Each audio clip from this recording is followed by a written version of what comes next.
Hi, everyone, and welcome to my dungeon. This is the very first, I was going to say installation, but I don't think that's right. But I'm going to say installation. It's like, this is our very first of GGameKnights art installation. Welcome to our GM Roundtable. I am your host. Some people call me Savannah. The internet calls me Savvy. I'm not going to make an inappropriate joke. Because sometimes she does call me a space cowboy.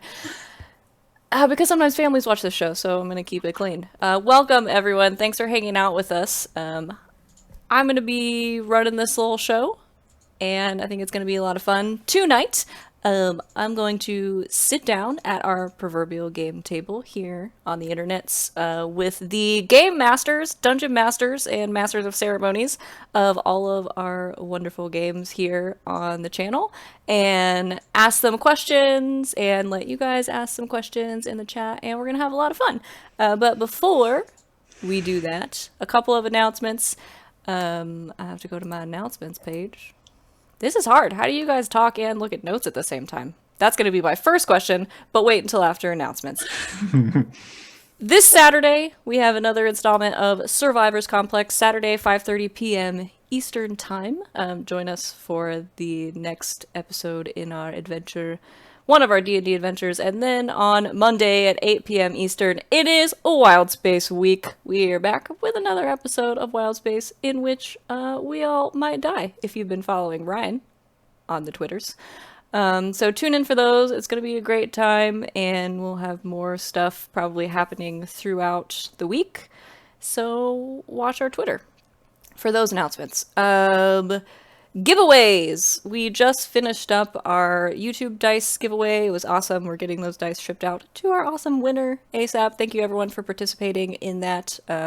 We had a great time getting to know you all and talking to you on the Twitters and seeing that you were watching our YouTube videos and commenting on them and stuff. So that's great. Keep doing it.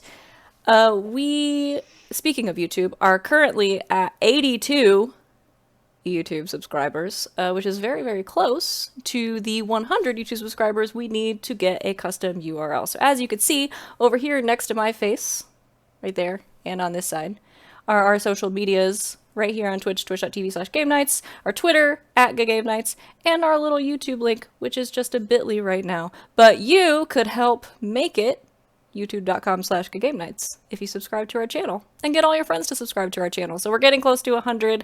Thank you guys for all your support so far, and keep it up. You're doing great work out there on the internets. I don't think there are any more announcements I need to say. Do you guys have any announcements? Everything's on sale. Yeah. Oh yeah, we were just talking about that. So if you go down, if you're watching this on the Twitch live right now, if you go down below our faces to the store panel, or you can click the link that says GGK store in giant letters, or you can use the chat commands to see what's available in the store right now. We're having a fun DM, super, mega, everything, not everything, some fun things, must go sale in the store right now. Because, as some of you know, and some of you might be just hearing for the first time, we're adding a new show to our channel, Tidefall, DM'd by our very own Lansy. Session 1 of Tidefall is going to be Thursday, March 22nd at 7 p.m. Eastern Time, and it is one time only, special GGK store event. You can name an NPC for a much reduced XP price. We've also got some fun stuff in there for the terrifying episode of Wild Space that's coming up on Monday. So if you want to contribute to our new campaign Tidefall, or if you want to #save Ryan's players, buy some stuff in the store. That was a good one. Anything else? Yes. That's good. I mean, you don't even have to name one. Name multiple NPCs. Yeah. Help me populate a world. Let's do it. Name as many NPCs as you have money for. All right. So, save us in Wild Space, David NPC, subscribe to our YouTube, and let's talk about some stuff, you guys.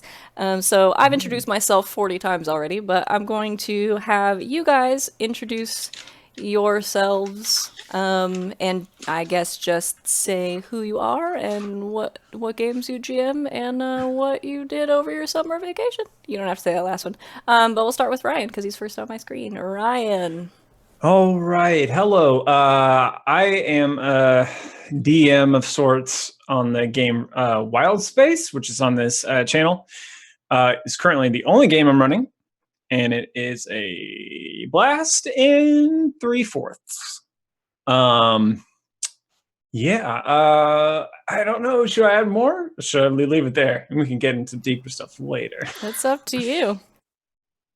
Let's get into deeper stuff later. Okay. Thank you, Ryan. Lansy.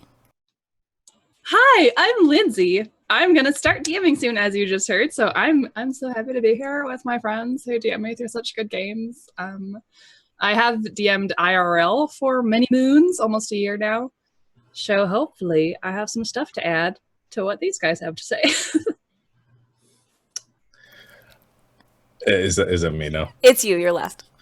My name is Sean, and I don't know why I'm here. No, I run a few things on this channel. I run Survivors Complex and Apocrypha right now. I also ran Wonderworld, and yeah, that's what I do. I see no one wants to talk about their summer vacation. Okay. I didn't have a summer vacation. I didn't have a summer vacation. I'm an adult. We're all adults with jobs and lives, but we still find time to hang out with our friends and play games on the internet. I'm looking at the chat already, and our friend Joseph has redeemed an NPC. So we are going to be keeping track of those in Stream Elements. He tried to redeem an NPC. He's going to have to name it first. Oh, okay. Well, you have to name your NPC. Make sure you name your NPC before it goes through. And then throw in the game that you want it for. Yes, Yes, and let please. us know which game you would like it for, whether you're contributing to Tidefall or any of the other games you already have going on the channel, which are Wild Space and Survivors Complex and Apocrypha currently. So just let us know. Because if you don't put it, we're just going to make up our minds. They'll just Yeah. make it up for you. Right. So you have to watch all the shows. So yeah, so we are going to be keeping track of those in Stream Elements. So spend that XP. You guys have been racking up from the bits and the watching and all of the things. So thank you, Joseph, for kicking off the GGameKnights Black Friday sale, which is what we're calling this now. Okay. So On I have Thursday.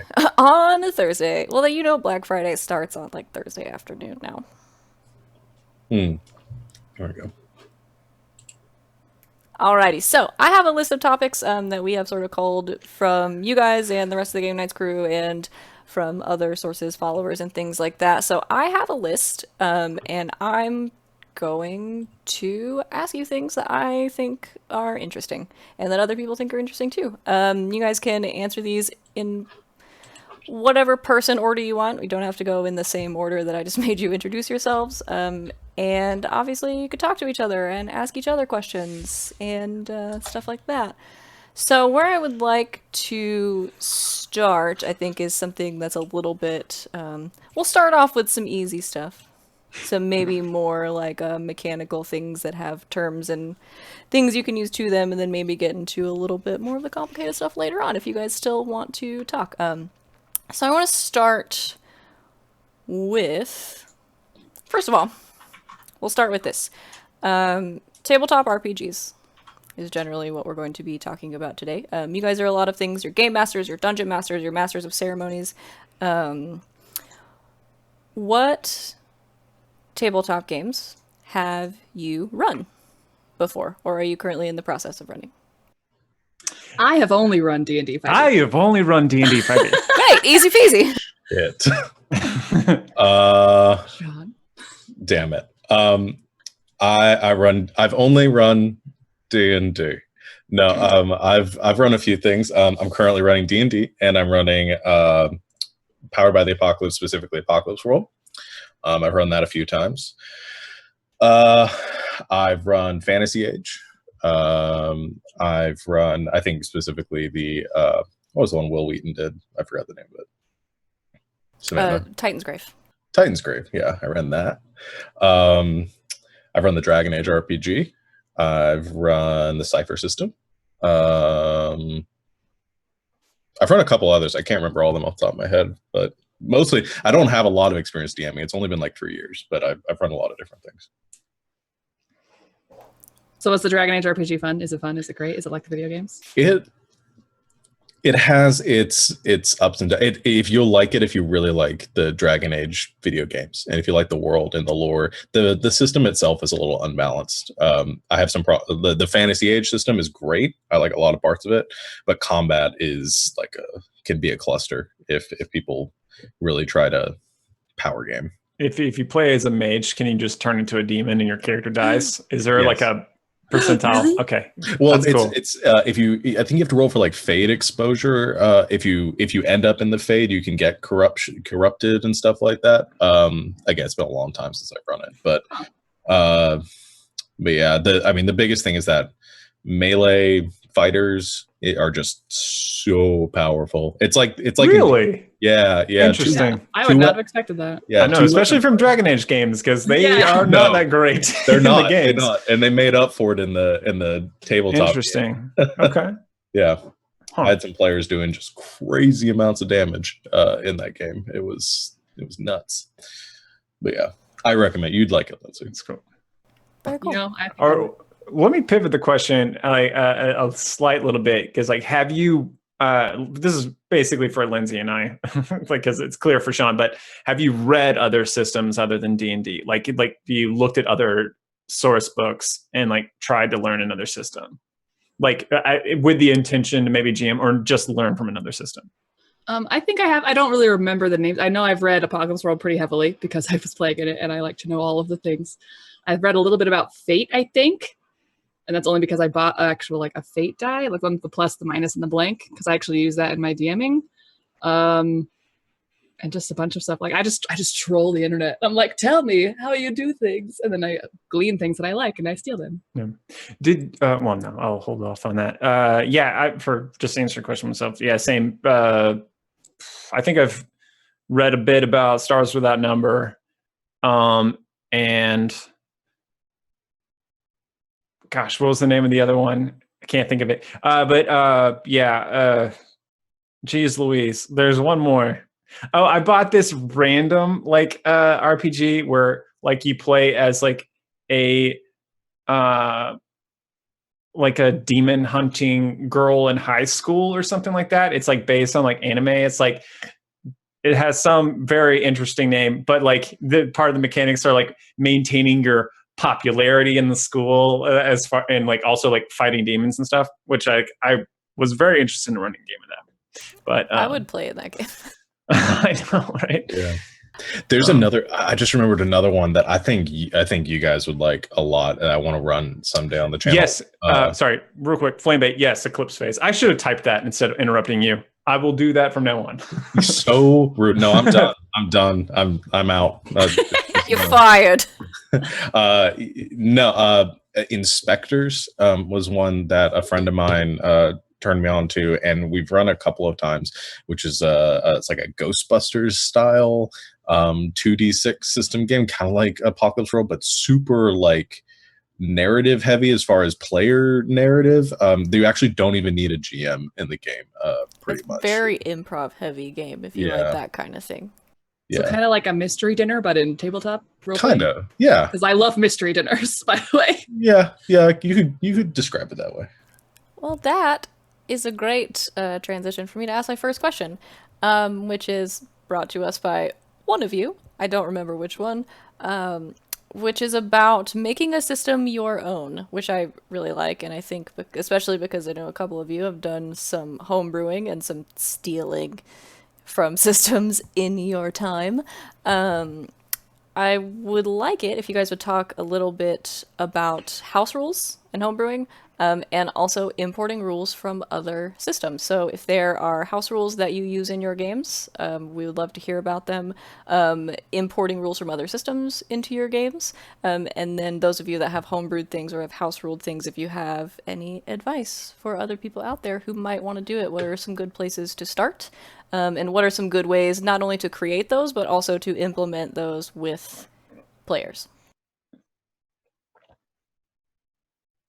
I will leave this to my more experienced brethren, and then I will chime in. I will leave this to my more experienced breath. Is that the singular? So we actually, we're going with breath. if we want Sean to start, because we actually do have... with this question, yes. We actually do have... Not everyone. I won't do that on you. I'll just ask Sean the questions, and then you guys just know. We actually do have a couple of Sean's pretty heavily implemented homebrew rules linked on the page below. So if you go down to our homebrew section, you can find a couple of those, which, Sean, if you want to talk a little bit about those. Or just recently, I think... you guys have started implementing rules from other systems into the games we're playing now. So if you want to talk about some of that as well. Yeah, I think I'm notoriously known for hating rules that I didn't write. So I think everyone has figured that out at this point. No, I've written a couple of rules. I've stolen some from other. Let me backtrack. D&D. I've stolen some from other people that run games. I mean, everyone has stolen, I think, the Critical Role like resurrection mechanic at this point. I took it and I kind of changed it a bit, not a whole lot, to fit kind of my play style. I also wrote a rather intensive injury mechanic that I think has been co-opted by Ryan into Wild Space, and we've used quite a bit in that game. Probably use it more than we do in my own game at this point. I think most recently we in Apocrypha just implemented kind of porting. If we're talking about porting rules from other systems, I took the GM intrusion mechanic from Cypher, which, if you want to watch on YouTube our Wonderworld campaign, you'd know a little bit about that. And I added it to Apocalypse World. And should I talk about the mechanic? I feel like I'm talking too much. No? You can if you want. Let me. Yeah, I'm just rambling. So somebody, let me narrow in this discussion. I think. Why do you add a system? Why? Yeah. I think I do it because I see gaps that in a system that I like to fill, or like when I see something happening often that in a game that not necessarily that bothers me, but that I want to kind of expound upon, like kind of highlight or do away with, or just make more interesting, then I'll create a rule or bring a rule in. Like with Apocalypse World, I think is a good one because you guys are rolling a lot of super high rolls in a lot of moments. And while it's fun to just like succeed every once in a while, it's also narratively a little boring. So I brought this in because it makes a nice twist. And when you guys are rolling super high, I can still reward you for it, but give the option to maybe play with a bit of failure and kind of mixed success. Yeah, I mean, I really liked that, watching that come into play on the last Apocrypha section. I thought that was really cool. Yeah. If you do want to see those in play, by the way, viewers, that is our most recent session of Apocrypha. That's on our YouTube channel. Yeah. And I did the same thing with the injury rules in D&D. It's just I saw players going unconscious like every single turn or every single combat, and it just got to the point where I was like, okay, there has to be some downside to this. You can't just pop down and back up and down and up and not have anything come of it.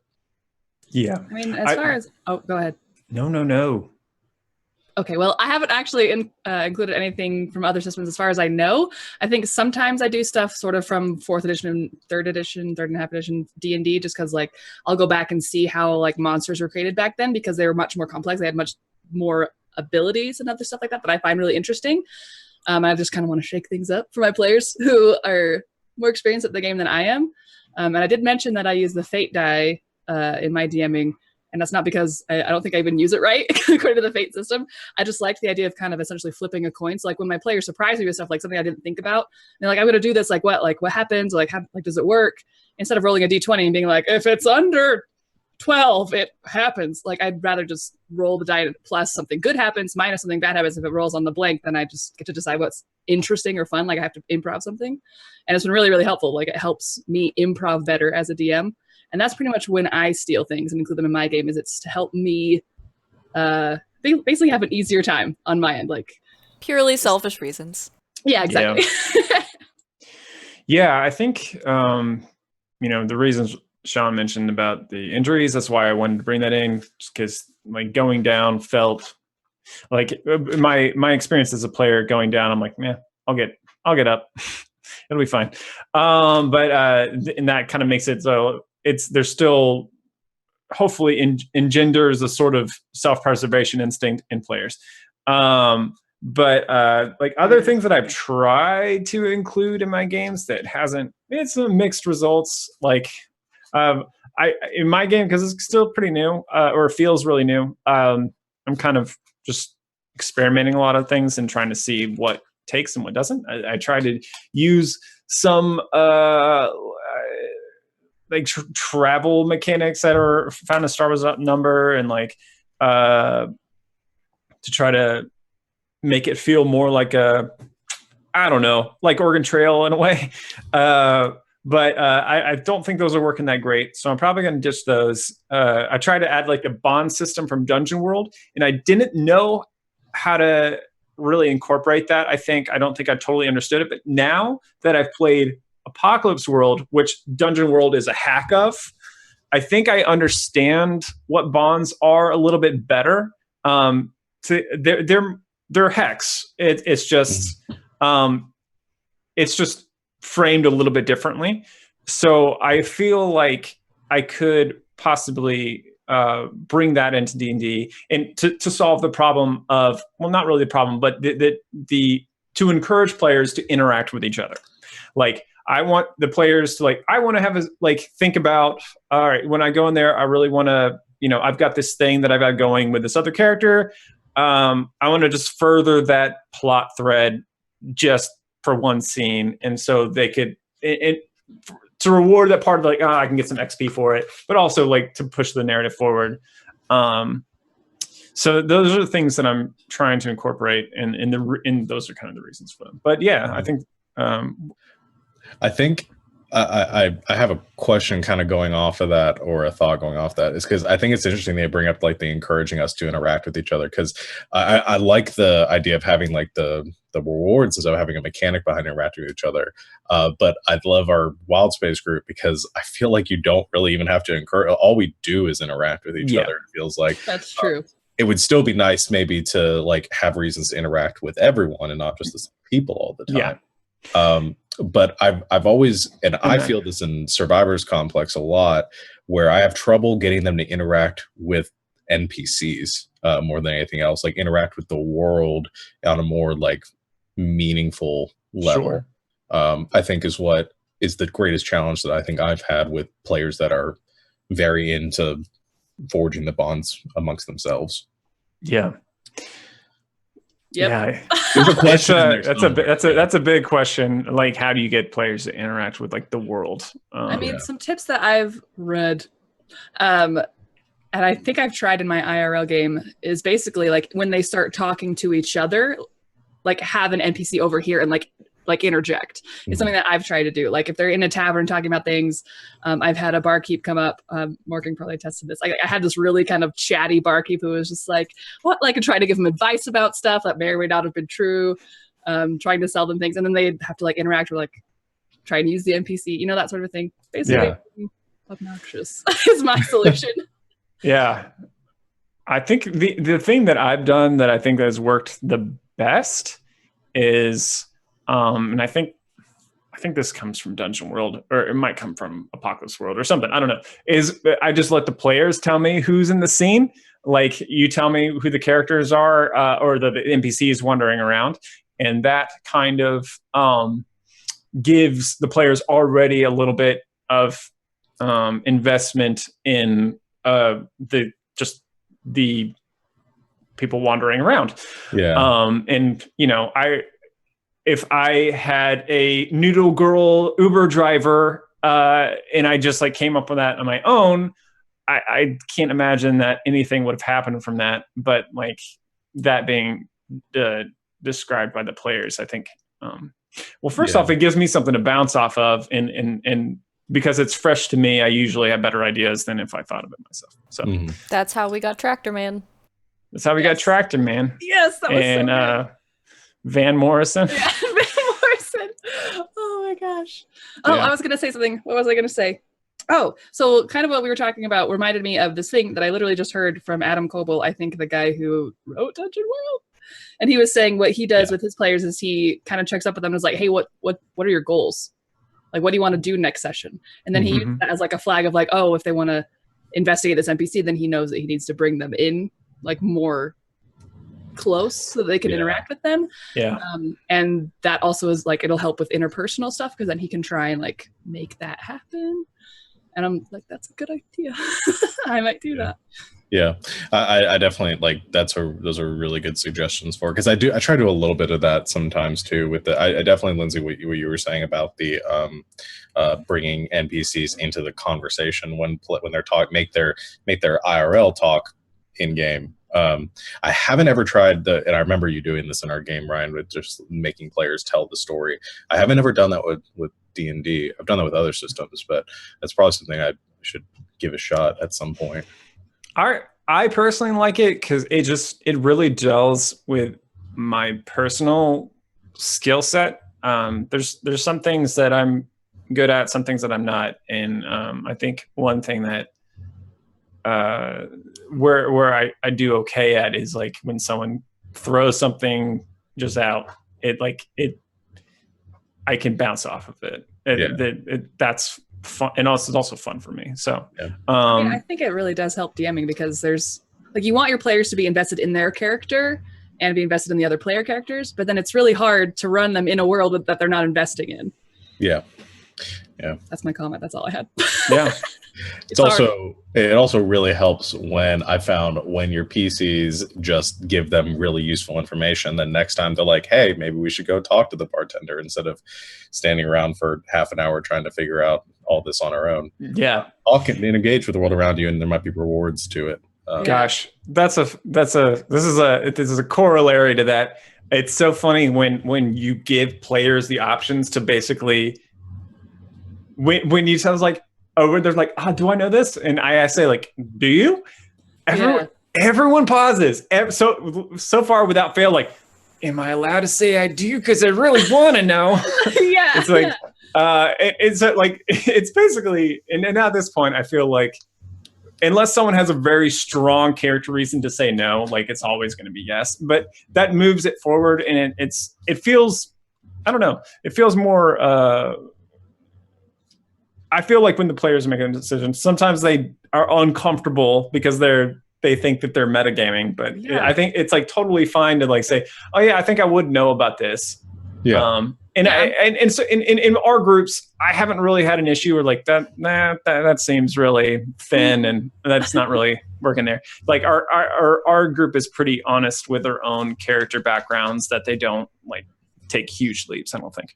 Sometimes to the point of making things more difficult on themselves. Yes. And I mean, I just wanted to say, because Ryan, when you did implement that at first, like in the first game you did, I was definitely one of those, like I froze. I was like, I mean, yeah, but yes. And you're like, okay, how? And I was like, like, it was just so weird to me to like be able to concretely make up like the knowledge that I had. Like it helps. Like, I think it's really cool now. Every time I do it, I'm like, yes.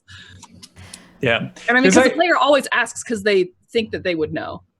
And I think and that's the ultimately, I think what works the best about it is that if you're playing like a soldier or whatever, and they come across the thing and they're like, do I know anything about this military history? And you're like, do you? And they say, yes. And then they come up with something that fleshes out their character background.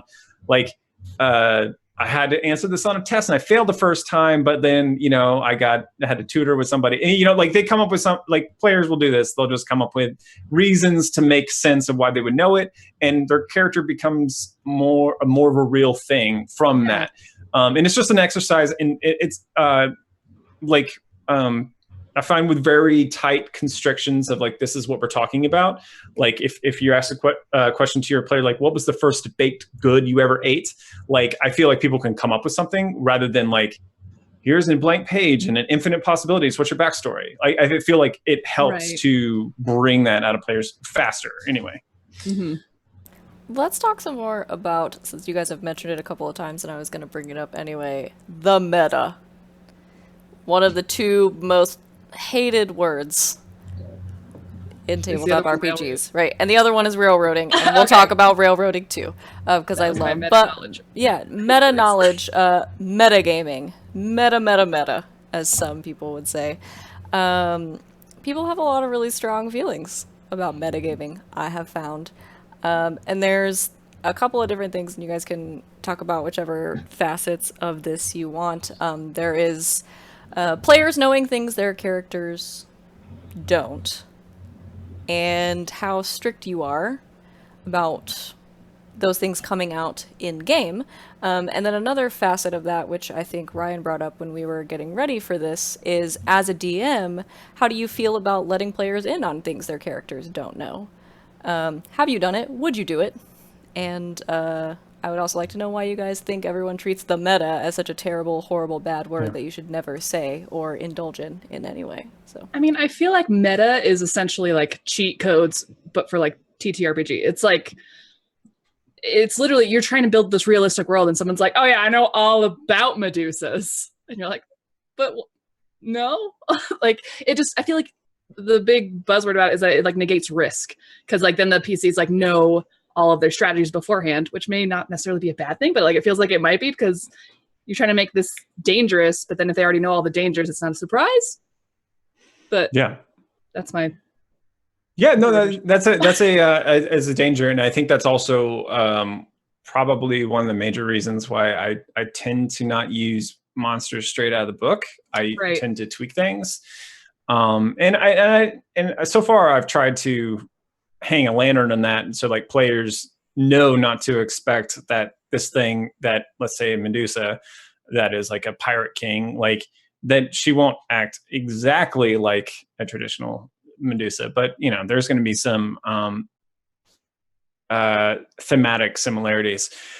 I think like with the players, it's and when you so as a DM, I find meta is kind of a good ripcord to employ if like things are getting out of hand.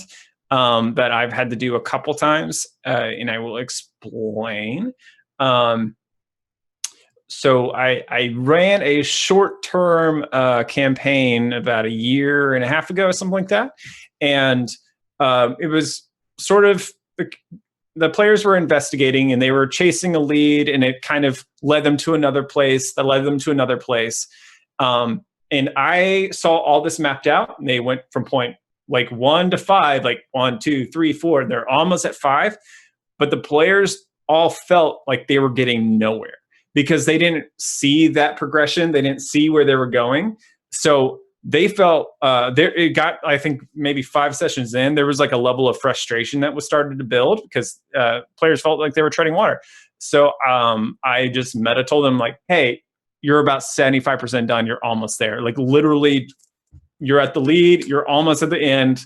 You've got like, and I told them that because, and I think there's some, I heard someone say this before, this hierarchy, but there's like the rules, there's your story, and then there's just fun. So like, I think fun trumps whatever the importance of your narrative integrity and making sure everything is realistic and obfuscated and stuff like that. Like that's secondary to just making characters feel like they're, I mean, not characters, players feel like they're having fun. And it has other uses as well. I have a character in one of our games, and this might be a spoiler to viewers, but that's fine. I told players that one of the NPCs that they came across had been feeble-minded, because otherwise, if they didn't know that, like they would probably get super pissed off, barking up the wrong tree, trying to fix a problem which they just don't have the tools for. I think like if I didn't just tell them that, I feel like that would get tedious after a while. And it felt like it was starting to already when I said it. And I just wanted to say that early on, just so, you know, because especially when you're running a bi-weekly 3-hour thing, you really don't want to make people feel like they're wasting their time. So like for me, the mystery of what's going on is way less important than than players feeling like they have, like they can do stuff that they can actually affect for the most part. I don't like to, I used to think red herrings were very interesting. In my very first campaign, Elysia, I thought red herrings were interesting, but like, they actually effing suck. People hate them. People don't like it. People don't like to have like theories that are like our way. Like if I give them a theory, like some like I think this one's behind it, I'm very, very, very careful if I'm ever going to do that because like I feel like players get super frustrated when it turns out that's not the case because they usually invest a lot to follow that narrative line. I will stop now because I've talked for a bit. Well, I mean, I think that's a really good point, especially like with the Chekhov's gun thing. Like if you're going to mention something, your players are going to think it's important. So you have to like only mention the important stuff. Because I've made that mistake of being like trying to describe all these things. People are like, wait, what? They're like dwarves in the corner. There's like a group of dwarves in the corner. Like, are they important? And I'm like, well, they are now. Crap. That's why typically when I like do my campaign writing and stuff, I think we're getting off topic a bit, but I'm going to say this, and then I had a point about the metagaming stuff. But that's why when I write, I typically do like beginning, end, and then I have a few points. I just throw them at the wall somewhere, and I make no decisions about how those things connect, and just leave that to the players because otherwise they'll chase something. If I'm like they have to go talk to this NPC to figure it out, then they will never talk to that NPC because that's just the Murphy's Law. Like that's what's going to happen. Yep. It's not going to happen.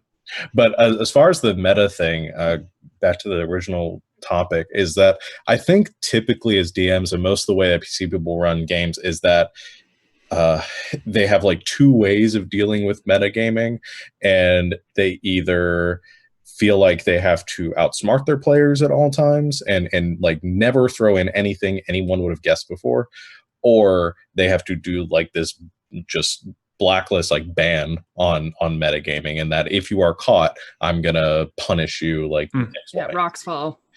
And I find that you have to set limit. I mean, you have to figure out what you're comfortable with as a DM and a bunch of players. And I think most of it comes into like what your players' aggregate knowledge level is. But embracing it to some way, I think, really improves a game.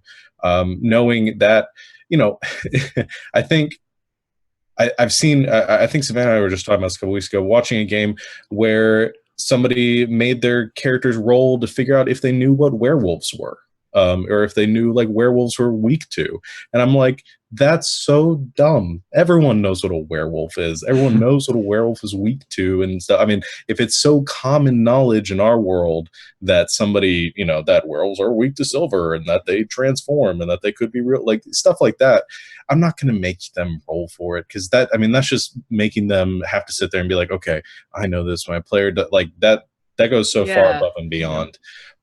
And something what Ryan was saying about fun. Like it's not fun. Dumb.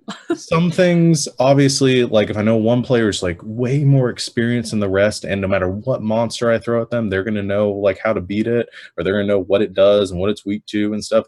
I maybe will have a talk with that player and just say, hey, I know every ray that a beholder has, or I know like exactly what this enemy is gonna do, or at least you think you do.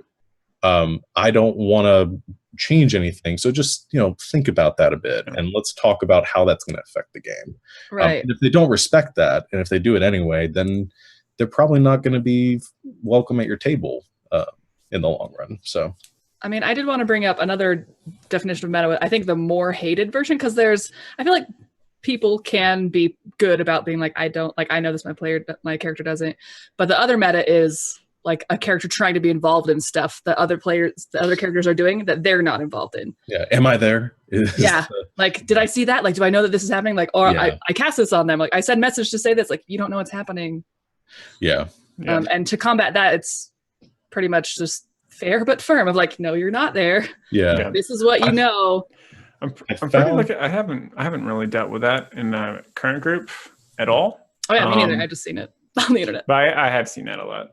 Yeah, I think you fix that a lot, and this is something that I've really made a cognizant choice to try to improve upon as a DM, is setting the scene at the beginning and saying you and you and you are there, and everyone else, what are you guys doing right now? Why aren't you there? And figuring out what they're doing, because one, that's going to lead me to my next scene, and saying, okay, well, they're doing this, so we're going to see what they did while that happened.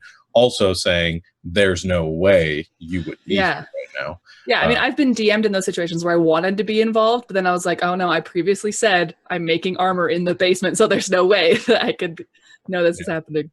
Yeah.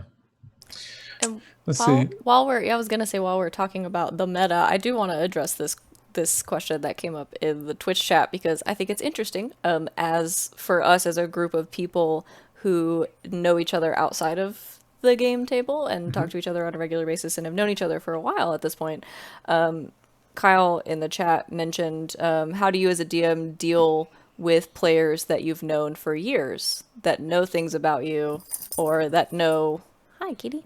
That know things about you, that know how you run a game. He says, aka, I know a DM that is known for putting dragons in their game, and as such, depend on my character to have Draconic as one of their languages. Would that be considered metagaming? But I think it's interesting to talk about the meta in terms of playing with people that you know really well. Yeah. Like, how do you deal with having players that you know, or DMing for people that you know, I mean...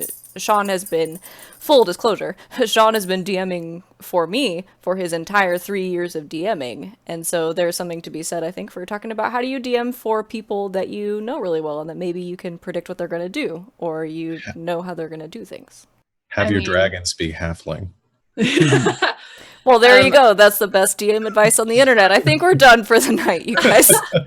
I mean, for me, I don't see anything wrong with it. Like, if you know how to integrate your character more into your DM's world, like, why not? Like, what is wrong? Like, what's bad about that? Like, I've had players come to me and be like, hey, I know, like you've said this previously in other games you've run, like, so I know this about your world, so I know to pay more attention to it. I'm like, great. Like, this is awesome. Because it's just more player, what's, like, not involvement, but that's close enough. And I think that's great. Like, if you, like, if dragons are going to be a big deal and you know Draconic, like, that just means you're going to be able to interact more with things, and that's good. Yeah. So I think it's always like it's a problematic mindset to think like, this character is kind of spec'd out for this. That seems bad. No, I think it's like, it's fine. Like, if people enjoy being spec'd out for a thing, let them enjoy being spec'd out for a thing. Like, it cuts. Yeah, go ahead. Oh no, finish your thought, and then. I just think like there's nothing wrong with, like, if I say, like, at the beginning, like before session 0 or during session 0, like, hey, we're gonna fight some demon guys, like, and someone's like, oh, I probably should play a paladin or a cleric or something. Like, okay, that sounds great. Like, is that metagaming? I mean, like, I think that's like, I think technically yes, it's metagaming, but I feel like, as with railroading, I feel like metagaming is a term that gets misappropriated a lot as being like a you know, pejorative, when it really isn't a lot, because we know we're playing a game. Everybody knows we're playing a game. Like it's not like we literally get mystically transported somewhere. Like, it seems kind of a farce to, like, pretend like, oh, you're acting like you're not an elf for a second. Like, I think that's like I think it's a ridiculous standard to have. Anyway. Right. And I think most of it just comes into, if they're going to play, in the example that we have is that if you're going to play, if you're in a world, you know your DM's going to have a bunch of dragons in it or vampires or whatever, and you're going to play the character that's spec'd out for that, as a DM, just, make sure that their character, have their character be important to the story, like have their character be that sort of pivotal point, like somebody who can guide them, but make sure they're integrated the story and not just some rando that just has that random ability that doesn't connect to their character. If I have no reason to know Draconic as a character, then that's a little weird. And I would just talk to the player. I think most of these problems can be solved by just talking to the player and saying, why'd you pick that? Did you pick it just because you know dragons? Well, let's come up with a bit of your story and integrate you with the world that's going to have a lot of dragons in it to show why you have this. Yeah, and I feel like there's a logical fallacy there of like Ryan was saying, like, being afraid to be spec'd out for a situation. Because otherwise, if you don't, like, and you're just running blind and not talking to your DM about things, like not integrating in the world, then you end up being a ranger whose favorite enemy is like oozes, and there are literally no oozes around. Yeah, exactly. It's just dumb. Yeah, I think yeah, if someone plays, like someone like picks a bard and they pick all these like social skills and like they pick all these like suggestion things because they think they're playing a different game they're going to be playing, like they're going to be really bummed out.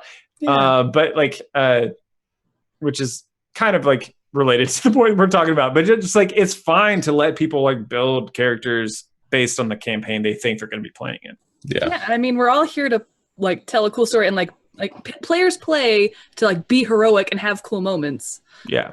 So why not? Like, why not let them talk to dragons? I play to be totally useless. I mean, I played a paladin for what feels like many years. And I had that problem where it's like paladins in practice, and this is just my personal experience. I don't like, not a lot of skills. And if you're not fighting stuff, you kind of blow. You're just kind of like a armored pretty boy, and like you do nothing. Yeah. That's why as a DM, I typically wait until the players tell me what they're going to do before I even write the campaign. Yes, right. 100%. Do we have any questions about like starting campaign? Because that would be good to table until then. Yeah. I think I'm literally doing that. Yeah. We sort of do. We could talk about it now. Well, we can sort of talk about it later.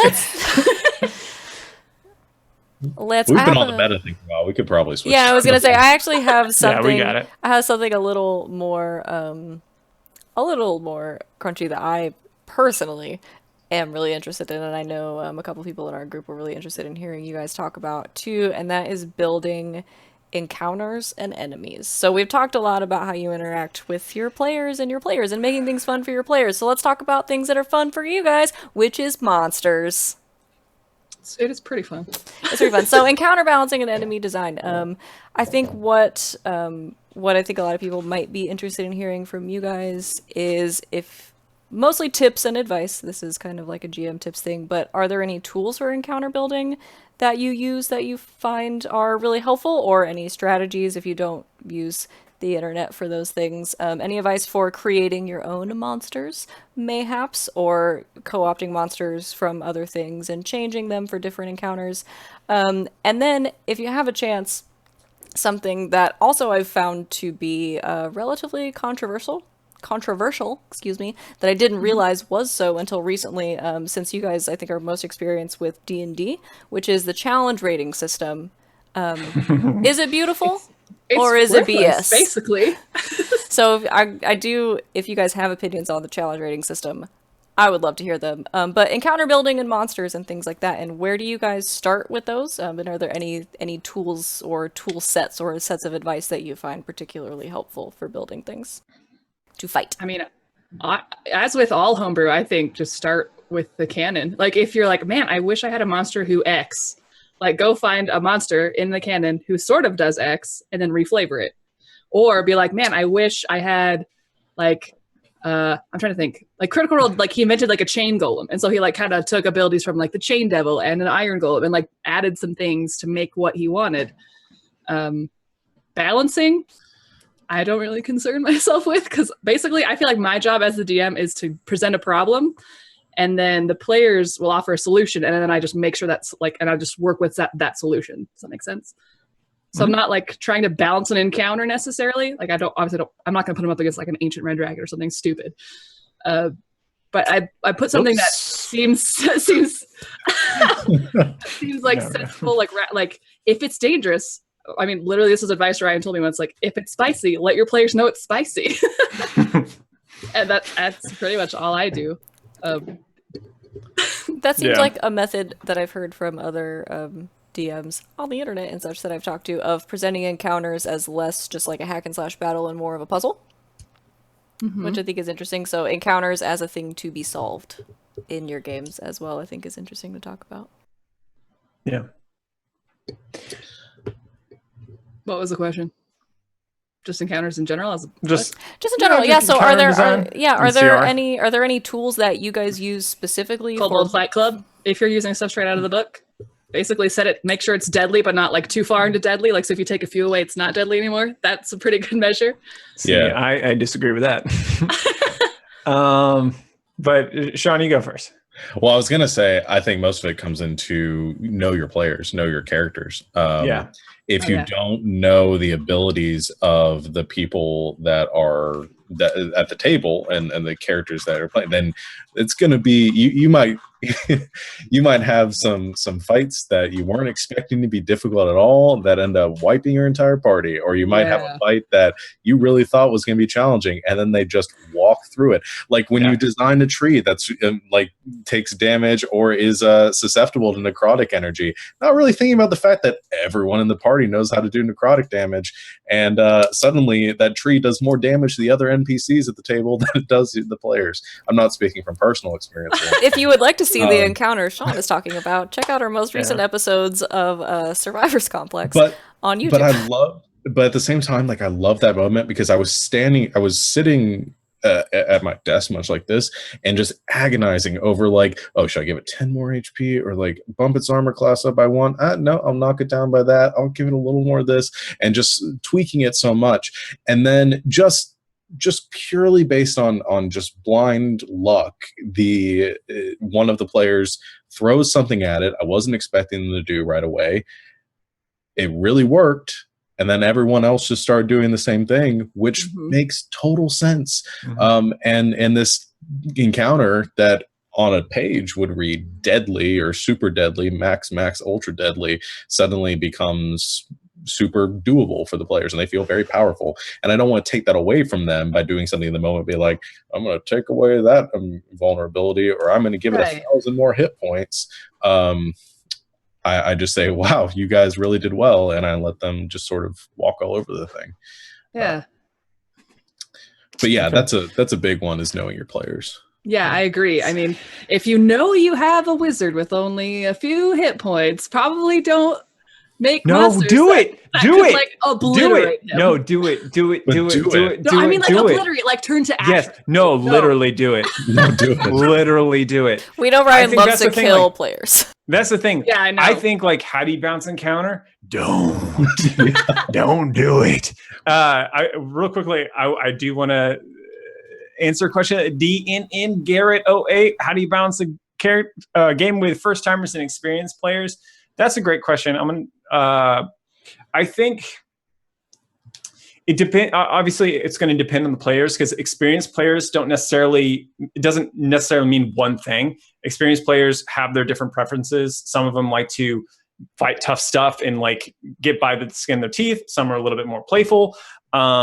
So I generally err on the side of trying to find whatever the common denominator is between the people, if you know them. If you don't, you just have to go with what your gut is and what you enjoy doing. Like I ran a game for Morgan, who's now part of Survivors Complex. I ran a one-shot with her, Lindsay, and Stephanie, who is another person that you may or may not know.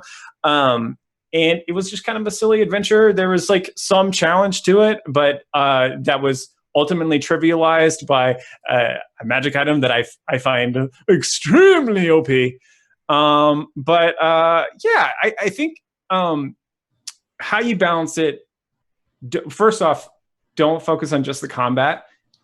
Just focus on just like, I want to have the 3 pillars of the D&D experience. I want them to have a chance to role play their character. I want them to have a chance to explore something and discover something, and then some fighting and being heroic. Just, I would focus on those 3 things, balance those 3 aspects rather than like arbitrary encounter difficulty. Yeah. But to go back to the original question, how I do encounter design, I use I don't use Kobold thing. I don't even know what it is.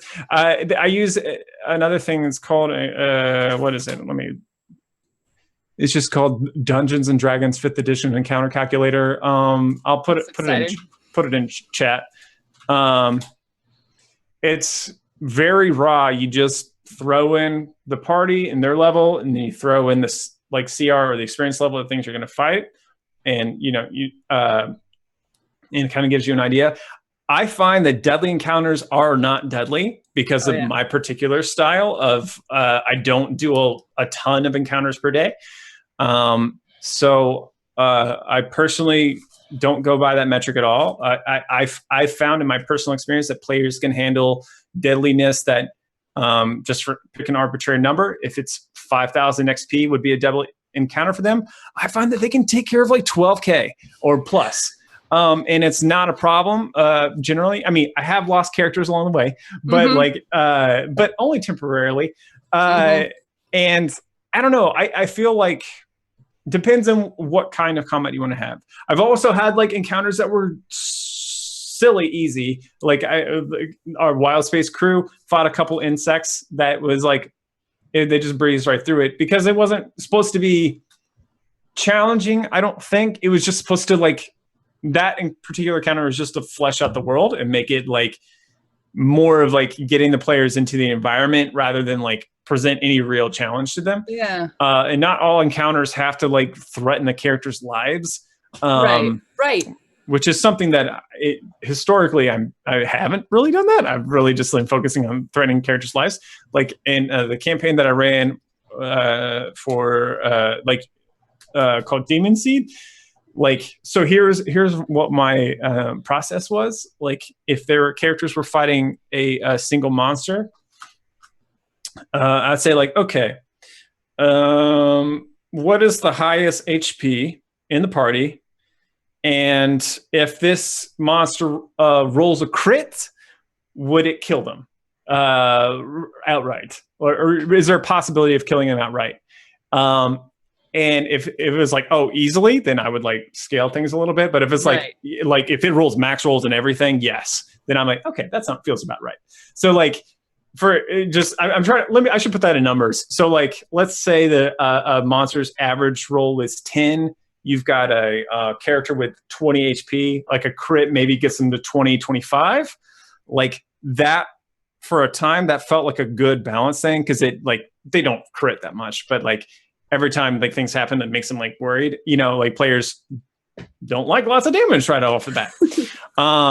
But I feel like I'm really looking at that approach, and I've been tweaking it and because I think just doing monster amounts of damage is really boring if that's like the only trick that you have as a DM. So I'm working on doing more of where the fact that monsters do lots of damage is not the only thing they can do. Maybe it's like there's damage, like we're doing damage, but we also have this other concern that we have to worry about. Maybe there's people dangled over a fire or something that we have to do. Oh yeah, we did that and didn't see it as well. There were a bunch of people in barrels that were on fire. Yeah, that was a good time. And they were like where people had to make choices like, okay, I can fight this monster or like rescue people. And so like that made more tension than just the monster doing a lot of damage. Yeah, and that's what I wanted to talk about. Because when you mentioned like you don't just want to threaten lives, like if you want to incorporate a skill challenge at the same time, that is awesome. Like, or if you make the terrain that they're fighting at, like that space a little bit more interesting or complicated, like they can use cover, or they don't want to go a certain place even though like it would be a straight shot, like just spice it up a bit. Because if every encounter is basically a gladiatorial pit fight, it gets stale really fast. Yeah, I mean, I think I've been really one note on that for a while, and I've been trying to mix it up.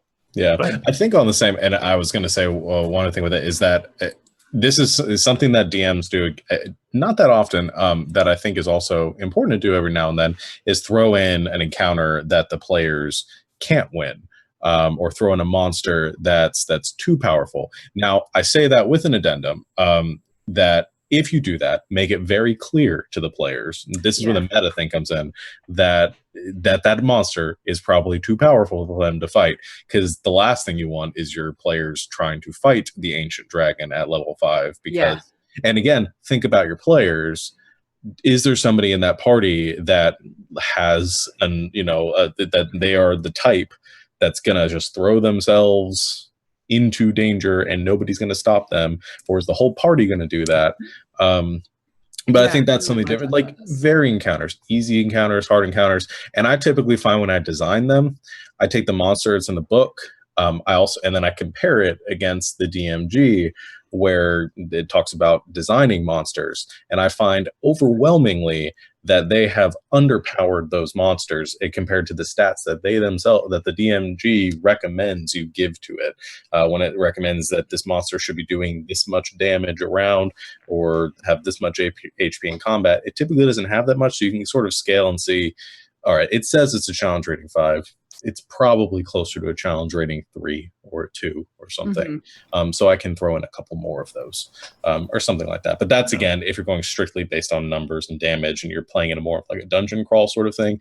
I highly agree with what you guys are saying, though, about incorporate different elements into it besides just danger to the characters. I really want to talk about encounters that the players can't win. Because I've heard a lot about this. I've watched a lot of GM videos about this, like from Matt Colville, who says like the players will never want to run because we kind of touched on earlier, like they want to be heroic. So if you do throw it in, you have to be the one to like put that meta knowledge in, and just be like, again, if it's spicy, warn them it's spicy. Yeah, I've literally had this happen twice in my IRL game. There was an encounter that wasn't supposed to be unbeatable, but then it started to turn that way, and the players were, as players do, they weren't like, they said we should run, and then one person didn't run, and then the next person initiative didn't run, and so then they never ran, and I was like, they're gonna freaking die. And so basically, as a DM, you just have to be like during the initiative, when it comes to that person's turn, be like, you see this person's down, this person's bleeding out, all these people have crossbows cocked. Like, you have to express the danger in such a way that you're telling them like, you need to think about this. Like, if you just keep throwing what you can do at it, like, it's not gonna go well for you. Yeah. Like, and if you have to stop and be like, they're gonna die if you don't do something. Like, I also typically don't just do the unwinnable encounters when it comes to combat too, because unwinnable role-playing encounters also make, if they go into a city where everyone there wants to murder them, or a city where they are under arrest, and if they get caught, they are, they're not gonna be able to talk their way out of it. They're wanted for murder, they're wanted for burning down the poor villager's hut or something like that. I think that those unwinnable social encounters are as important too. And again, you have to make it clear. And you can do this. You don't even necessarily have to say like, big warning sign, like you can't win this. You can express it with the tone of your voice and the sort of way you're presenting things. Is you see this creature that is, you describe it in a way that makes it seem overwhelmingly. Sometimes the players will get it. Sometimes you do have to actually spell it out for them. But. Yeah. You know what spells it out really well is a breath attack that does so much damage that everyone wants to run. Like that. So I had an experience with, I wouldn't frame this as an unwinnable encounter because, to be honest, the party got really, really, really close. But I ran a one shot for. Do you not remember this? Oh, I do. Yes, it wasn't unwinnable. You literally got the big thing down to like 15 HP. Oh, so upsetting. And then Torgrim healed it for like 40 points. And it was like, okay, it's fine. But I do remember this. I try not, when I came up with that encounter, I don't think I wanted it to be unwinnable. I just wanted it to be, I didn't think in that term, like the goal for this is they run away. For me, I don't think I had that. I think I was just like, this is a thing that could kill many of them, and ended up, yes, doing that. But I didn't design it to be unwinnable. And in practice, it almost was winnable. They almost beat it. Very, very, very close. So to answer a question from Kyle, Mythic Rogue, how do you deal with encounters that are either too easy or too hard in the moment? I don't. Man, don't. If the party smashes up a group, they smash it up. Like, so far I haven't run into a situation where I'm like, oh man, this is terrible because the party is doing well. I've never had that. Never had that thought yet, and maybe it will come up sometime. But that so far that just sounds like a thing that happens in other people's games. I don't know what that feels like. Or something that's too hard. I also don't do that because I'm never trying to kill characters, but like I'll kill a character like if I have to, like if it's too hard, because I feel like Otherwise, know. you're cheating the players. Like, you're not telling a true story if you don't really. Yeah, I mean, I'm sure there's a way to do it tastefully, but like in my experience, I've actually, to be honest, I've never had to worry about monsters being too strong for characters so far. Again, I have lost a couple, but like for the most part, the party wins. Always the party wins in every encounter I've ever run. I've never had a TPK yet, you know, but like I think that I haven't run into that. And I think that here's what I would do. And hopefully this isn't a spoiler, but like if I had a TPK, the story would happen on the other side of life. I would pick it up from there. I wouldn't stop the story because they all died. I would keep it going because this is D&D and there's something beyond. So like that to me wouldn't like kill the narrative. That would just like force me to like, okay, there's this new thing we have to deal with. I'm glad that you bring it up, Ryan, because that's actually the next question that I wanted you guys to address, because I think, and I do want to say this and sort of giving the question a little bit of context, because this is a question that I've encountered from a lot of people, and I'm interested to know how the rest of you feel about it, because I think there are some DMs out there on the internet who people watch who I think it's very clear tweak their encounters in the moment, who do a lot of things like if they feel like their boss is being, their big bad that they want to succeed is being defeated too easily, they will pad its hit points, or they will do things, they will give the dragon an extra 200 hit points or things like that. And I am curious to know if you guys do things like that in your DMing, if you alter your monsters, and I think this sort of gets at Kyle's question a little bit. Do you have your big bad run away if you think they're being defeated too easily? Do you pad their hit points in the moment? Do you give them extra resistances? Do you do things like that, or do you find that to not be rewarding as a DM? Because I think some DMs really do find that to be rewarding for themselves, and some don't. So I'm curious as to where you stand. So far, I've padded a monster's HP in the moment one time, and I regretted it after, because it just felt not right. Like, it felt like it should have died earlier, and players don't know you did it, but the combat just feels like it drags. And I don't know why that happens or how it happens, but it did. And I was like, I'm never doing that again. So basically, if you have a big boss fight that they're just crushing it, like with the tree that Sean was talking about, let them crush it. Like, they want to be heroes anyway. Like, just kill your darlings. And if you want to make sure that, like, if you have an important NPC, like maybe beforehand give them something. Like, I had my party, they came across this I don't want to call her a BBEG, but she was like the mastermind behind this whole conspiracy thing that they found out, and they were fighting her, and she almost died. But like long beforehand, I'd given her an item that would let her cast Dimension Door, and so they kind of let her get out of their range, and like they use their abilities and their reactions and stuff. So she did it. And she escaped. And instead of like going to hunt her down, they were like, okay, well, I guess it's over. I guess she lived. So it was still an option for them to hunt her down and get her. But now, because they didn't, I get to use her still. I think for me, my answer to everything, and this is an answer that I use all the time for everything, and it depends.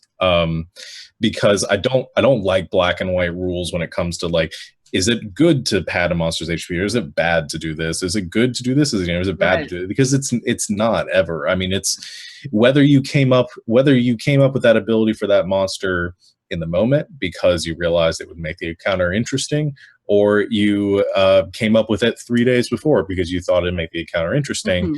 It has the same narrative value, and I think it ultimately comes down to why are you doing it? Is there a reason for why you're doing that? If you're looking to fill, if you're adding 300 hit points to the monster because you want the fight to last 45 minutes and it looks like they're going to beat it in 30 minutes, that's probably not the best reason to pad its hit points. If there's a narrative reason for why this monster should have this ability or why this monster should get away, if there's a reason for it to run, then I think that's fair to maybe with the ability to do that, because either way, that's a win. I mean, we all play video games, and you get to that boss that at some point that you beat, and you go to the cutscene and it gets away, and you're like, I beat it. It was at 0 hit points. How did it get away? Like, but we all accept that as something that just happens in games and narrative and storytelling. At some point, is that there's that first victory against the creature, and then you have to defeat it later on. I don't think that's unfair. As long as there's a reason for it, other than just like, I really like this monster and I want it to fight again. Like, this is my baby. And that's a perfect example. Like, don't ever think about the monsters are not yours. It's not your monster. I think I heard that on an episode of like Critical Role or something one time, where it's like, you're defeating my dragon. I'm like, no. It's not your dragon. Like, these are your players. It's an A dragon in a world that you've created. And I think that's ultimately the most important part, is the story. It supersedes everything else. So, and I think my experience with padding HP was because I just did it because I was like, this should last longer. And then it did last longer, and everyone was like, oh. But again, it comes down to like this type of game you're running. If you're running a dungeon crawl, then there's no reason for you to give a monster more hit points and stuff, because they're just going to fight something else in the next room. If you're running something more narrative, like what Ryan's running or what I'm running, and I'm assuming probably what Lindsay, that your type of game, then just doing things for narrative purpose, as long as it has a purpose that is good for your players and not just you as a DM. Then I think in most circumstances, doing that sort of thing isn't necessarily a mortal sin. So I'm going to address these things. For number one, I defy the idea of an important NPC. I feel like if you are building a plot from an NPC, you are setting yourself up for hurt and failure. You're creating a chink in your narrative. I feel like if you design your narrative based on events rather than characters, then you're free. An NPC can die, and the event carries on, changed from the death, but carries on. So I try to. There's not a single NPC that I've ever designed that if the players just decided to lop their head off, that the story couldn't continue, just because I feel like that's. For this format of the tabletop role-playing game, I feel like that's a safer format. Conversely, be fine with a storyline dying with a character. Like you can do that as well. That's also a totally valid option. But I think that the second you create a character and you create a storyline that's tied to that character, you should be okay with the idea that can just stop at any point, and never gamble more than you're willing to lose is what I'm saying for that. I feel like that's true of. Sorry, go ahead. Oh yeah, no. You can go point. I was going to pivot to something else after that. Well, I was just gonna say that's true of not just NPCs, but if you have some information that the party needs, don't just put it in one place unless it's just not important. Or just don't actually always have information available in multiple ways. Otherwise, I think you're setting up a dumb Rubik's Cube puzzle that has only one way. But Rubik's I think that's a subset of a larger point that I think where us as GMs, DMs, and all that, where we're designing problems, we don't prescribe solutions. And if you don't prescribe a solution, that leaves you open to accept whatever the players figure out. So if a NPC that had the answer dies, if you didn't have it made up in your head that was the only way they could solve a problem, you won't have any issues when they figure out some other way to do it. To go to monsters, as far as BBEGs, I also kind of defy that idea. I don't think that there should be a BB. For me, I don't think of things in terms of this is the big bad. Not yet, anyway, because I feel I think if if you say this is the BBG, I think that you are, as a dungeon master, saying like, this is the best I got. It's not. You can do even bigger than that. Like if they kill somebody, okay, well then there's like, okay, so Mario level 1.3, you kill a dinosaur and it's awesome. But guess what? Princess is in another castle and there's more dinosaurs to take care of, and they have even more hammers to throw at you. So like there's, I think like to think like putting all your chips in one monster or character, I think is like selling yourself short. I think if you think of your story less of like, this is a book that my players are playing through one chapter at a time, rather than like look at it as a TV show and we just finished an episode, I got to write the next episode. Like a lot of TV shows don't have it planned out how they're going to end. They might have a vague idea, but a lot of them, they just kind of figure it out as they go along. I personally think that that's a much stronger approach to narrative design specifically with this medium than other types. My question for you, as far as that goes, because I definitely agree with you that I don't necessarily, you might label something as the BBEG kind of in those terms, but I never really like have an end game monster until we get to the point where it's like, I'm probably going to end the game after we get to this point. Mm-hmm. I do like think that villain design, having a solid, having an antagonist, having a villain in a game is a big narrative point. It's something that players can get behind. It's like, this guy's a dick, and I'm going to go fight this guy. I'm going to do everything I can. And obviously, you don't just make it about fighting them, but make it about defeating them, which is more all-encompassing sort of way to look at encounter design or narrative or campaign design. And I definitely agree with you. It's like if you're gonna throw your villain at them and give them the opportunity to fight them early on, they may defeat them at that point. They may throw something at you that you did not expect, and you don't want to cheat them out of that. And I think that kind of goes back to what I was saying before, is that if I do something in a game and I'm not gonna BS my way out of it. I maybe like kind of bend things and maybe kind of try to influence things, rocks falling from the ceiling, events happening around, maybe make it easier for the thing to try to get away if I decide to throw at them earlier. I also very rarely do that, where I do the multiple boss fights and stuff along the way, but I have done it sometimes, and that's typically what I do. But I think, do you in your games, I had a question, I've sort of gone off topic, do you in your games create like villains that you want to introduce and have that villain sort of drive the arc forward? Or do you typically look at it more from this big, events happening rather than a villain trying to do something? No and yes. I feel like a theme in a lot of my games, I don't think I have a lot of overarching villains. There's more just like a ever-present threat that gets personified in certain people along the way. But it's like, it's more about, okay. So I think I've never had a Strahd character, I guess is like the best way for me to put it. I've never had like... That's actually exactly what I was thinking of when I was talking about this. Yeah. I've never had one of those. And that might be something I experiment later.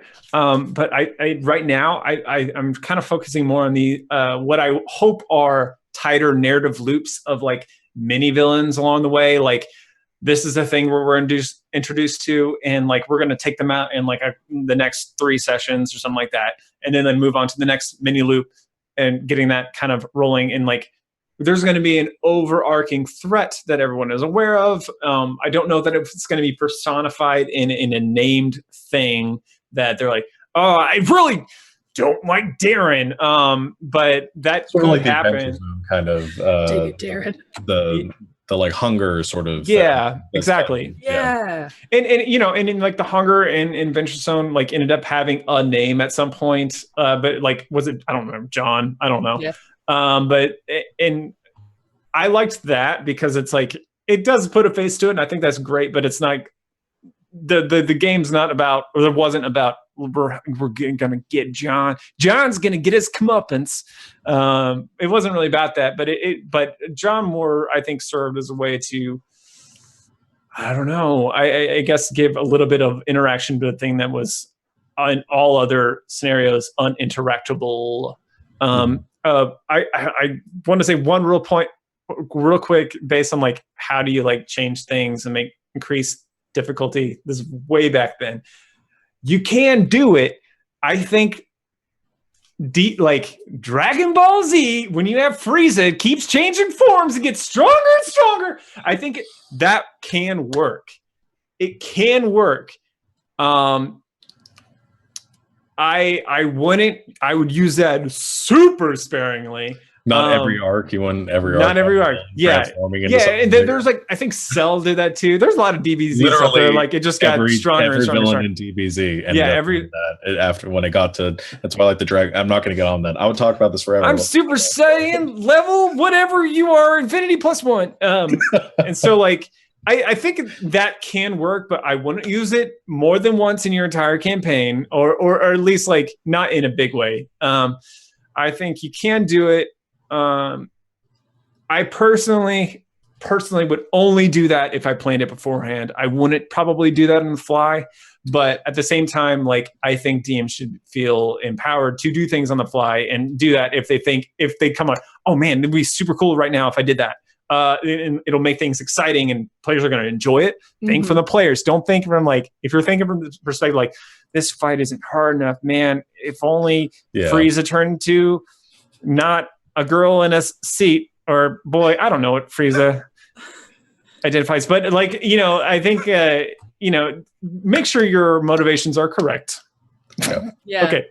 And we did have a question that I think can be tied into this. I did see that Mama Garrett posted in the chat. Do you write your campaign before or after you know your players are playing? I think we talked about it a little before, but I think it also this ties into this like narrative arc that we're kind of talking about. Is I think that a lot of it just, again, it ultimately comes down to who's playing in your game. Are they going to enjoy the overarching sort of omnipresent threat that they are trying to rid the world of the universe or the multiverse from, or are they going to enjoy that Strahd character, as you put it? Because I know I've thrown, I think in Survivor's Complex, we started off with more of an omnipresent threat, and then we moved to a literal Strahd character, and then we moved to a more broad Strahd character, and then I have ideas for what's going on later on. That broad Strahd. Right now it's just Strahd with a bad hat. It really is. But I mean, I did literal vampire enemy to fight, and then I did sort of a more I don't really know how to describe ephemeral. Ephemeral Strahd threat. Yeah. So, and things are going to change there, and obviously I'm not going to spoil any of the future stuff. And then I have stuff planned later on that's going to deviate from that style, because my overarching, like the omnipresent threat is eventually going to come through.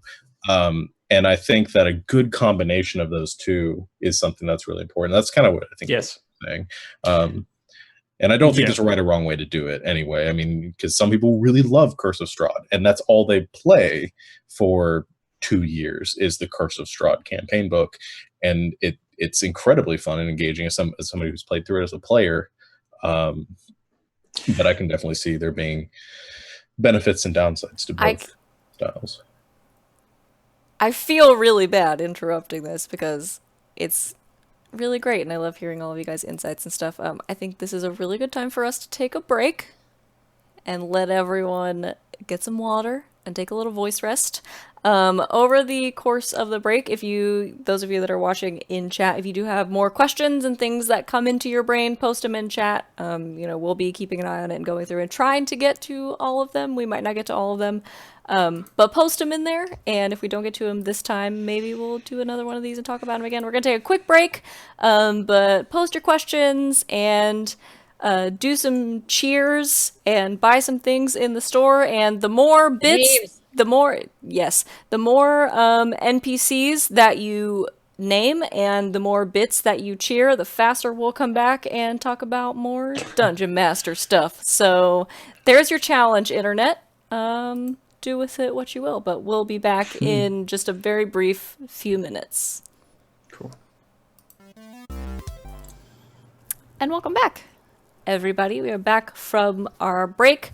A couple of things really quickly that I want to remind you all of. We're having our super awesome one night only GGK store sale. Our Stream Element store, we have a couple of things that are much reduced in price and cooldown, specifically the name an NPC option, because we do have a new show, a new campaign that we're about to start on the channel in a couple of weeks called Tidefall, DM'd by Lindsay at Linspector on Twitter. So if you want to help her populate her world with NPCs, you can spend your XP on those and name them. If you do purchase that option, make sure to tell us when you purchase it what you want that NPC to be named. Otherwise, you are at the mercy of the DM, and it's harder for us to credit you. Yeah. If we don't know what you want. So tell us what you want. Tell us what you want that person to be named. What you really want. Yeah, tell us some Spice Girls. And then in addition, If I get NPCs named after Spice Girls now, I'm going to be real upset. Do it. And in addition, we have a couple of other things that are going on right now. You can buy loot drops and other things for other games, particularly Wild Space, which is happening on Monday, in which we may or may not all die without you. So please help us buy some things. But, you know, if you're going to buy things that go to specific characters, tell us what character. If you're going to buy a loot drop, tell us what game you want it for. So if you want that to go to Wild Space, say that. Otherwise, we don't know, because we may be magical, but we're not psychic. So tell us what you want in chat. We do have our wonderful... I'm really glad you enjoyed that. I really enjoy our that. our three wonderful channel GMs, DMs, and MCs here with us. I have Ryan, Lindsay, and Sean, who all run the various games that are on or soon to be on our wonderful channel. And we are going to address, first and foremost, the questions that have come up in chat that we have not addressed yet. And I'm scrolling up to get back to them. So we've talked a lot. I'm sorry. I was going to say, on an unrelated note, I want to be referred to as MC Shawnee Sean for the rest of this now. All right. That's a good way to get fired. I'll do it. I'm going to do it. All right, so we have with us Ryan, Lindsay, and he who shall not be named. Voldemort's here too. The channel. MC Sean. What? All right, so there are a couple of fun questions going back up, scrolling back up a little bit in the chat that we have yet to get to. I'm going back to villains and BBEGs and things like that.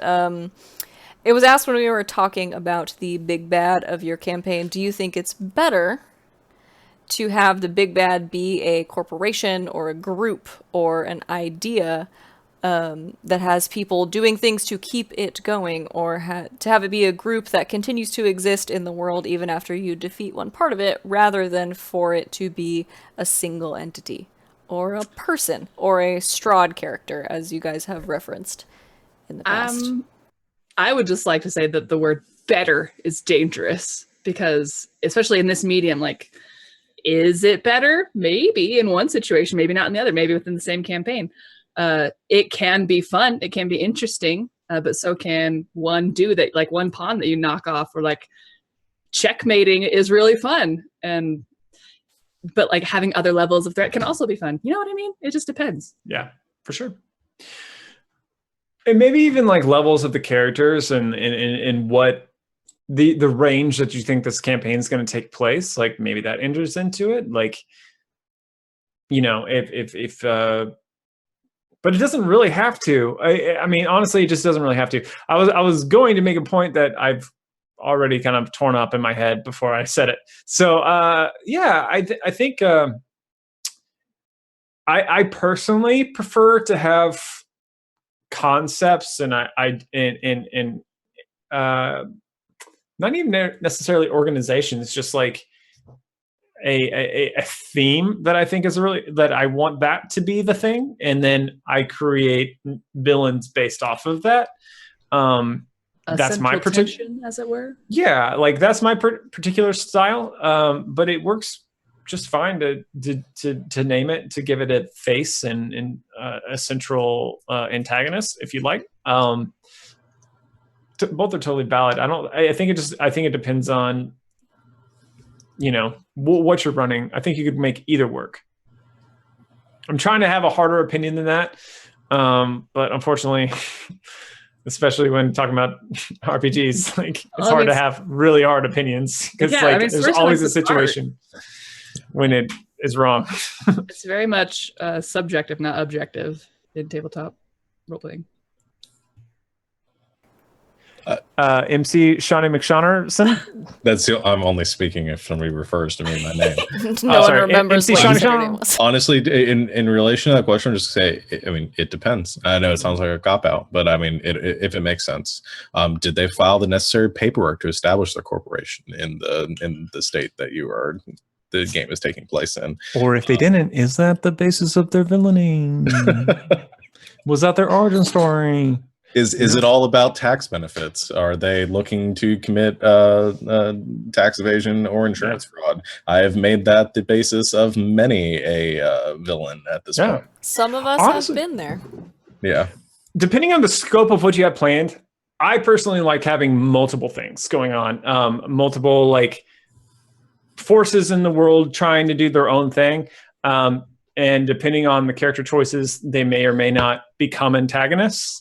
Like, and I have in one of my campaigns, I do have a corporation that does corporate things, and it was very possible for the characters to like not really give a single tiny little shit about that, and you know there would be other things for them to do, but some characters do care, and that probably will be a thing that the group is going to have to take care of at some point. But I also have entities. I have entities that the players will run across as well. And I think it's like, I think for you as a DM, personally, what I would do is come up with things and let the players tell you who they want their antagonists to be.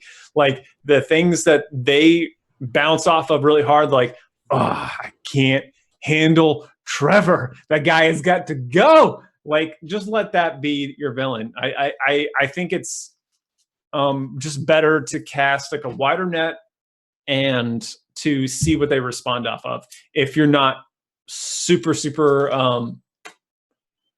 familiar, and like, I don't know, it depends. There's like ways to probably do like a super hyper targeted campaign. It's like, all right, this is going to be a heist campaign, and we're trying to rip off this Baron von McThomas, and you know that can work as well. But you know, I think it just depends on what you're going after. If you're going for more sandbox style, which got brought up at some point, just like I would just come up with a bunch of different things and then let the players determine the course of the campaign. I'm not saying that's literally what Tidefall is, but that's literally what Tidefall is for Session 1. You said sandbox, so we're going to continue on to the next question, which actually I think ties in directly to sandbox campaigns from the chat, which is regarding games. Does the world continue to happen while your PCs are doing things? And as such, if they're off messing around doing something else, are other things on the timetable? And this is a great discussion, I think, between DMs who profess that they DM sandbox games. When you say sandbox, what do you mean? Because it seems like people mean a lot of different things when they use that term. So when you're DMing, do the events that you have set in place to happen no matter what? Or do they video game style wait for your protagonists to get there? And why do you do things the way you do? My answer to that is yes and no. I have some plot things that like you can choose to pursue, and if you don't, they're gonna happen anyway, and you might have to deal with those consequences because of not being in multiple places at once. And then I have other things that I'm like, it won't be interesting if it happens without them, and so I don't let it happen without them. Yeah, I definitely agree with that, because I think the world keeps moving without the players in certain aspects. I'm not just going to say that time doesn't pass here no matter what, but I'm going to make it clear to a player when there's a situation where they're having to choose between one thing or another. If it's, you have to go stop this cataclysmic event that's happening over here, or poor Uncle Bobby's farm is going to be going to a drought and he's going to lose his cabbage crop for the season. Like, I'm going to make that clear that you're making that choice, through NPCs and stuff. But I'm not just going to say, like, over here in this one specific area of the world, there's an ancient lich which is working on some revival of some mega god that's going to destroy the planet if they don't get there within 3 months, and not drop any hints to that anywhere else, and be like, it's going to happen whether they get there or not, and just sit there and count the days, and then day happens, boom, world's over, you guys didn't go there, tough shit. I mean, that's boring. Or if you throw something like your grandma's over there dying and you don't realize it, nobody's going to write you any letters, and I come up for some convoluted reason why, and just have that happen and just have it be meh. Well, you're laughing over there like you. I just remembered. Sorry, this is not really related at all. But like a little bit. I had a character one time that wrote letters to my family. It was like at like session 2, and 35 sessions later, I never got a reply back because like time was moving at it, like because of the nature of how long it would take a letter to travel, and like how like sometimes sessions like all of it is just like half an hour. It just ended up that, and I left the place where I sent it from. That never got resolved. And like, it wasn't like a massive deal, but it was a running joke at a certain point. Yeah. That's only very thinly related. Sorry. I didn't mean that's fine. I mean, like, I think, as DMs, we are in control of every aspect of the world, including time and realism and stuff. And you don't have to adhere to this strict, like, all of these things are happening and they're going to miss it, because what's going to happen is your players are going to show up everywhere 2 days too late to do anything about it, and they're just going to be super frustrated because they can't do anything. Exactly. Because they're the heroes of the story, they're the heroes of the game, and it's not very heroic if you're not having that conveniently showing up right as the bad guy arrives, or conveniently showing up as this important event is happening. If you're missing every important event in the world because you can't literally predict the future, that's really it's really boring in the end. Like, it's definitely something to do sparingly. Like, if it adds to the player's experience, I think. Yeah. Like, for them to show up and see this consequence, like, and they're aware.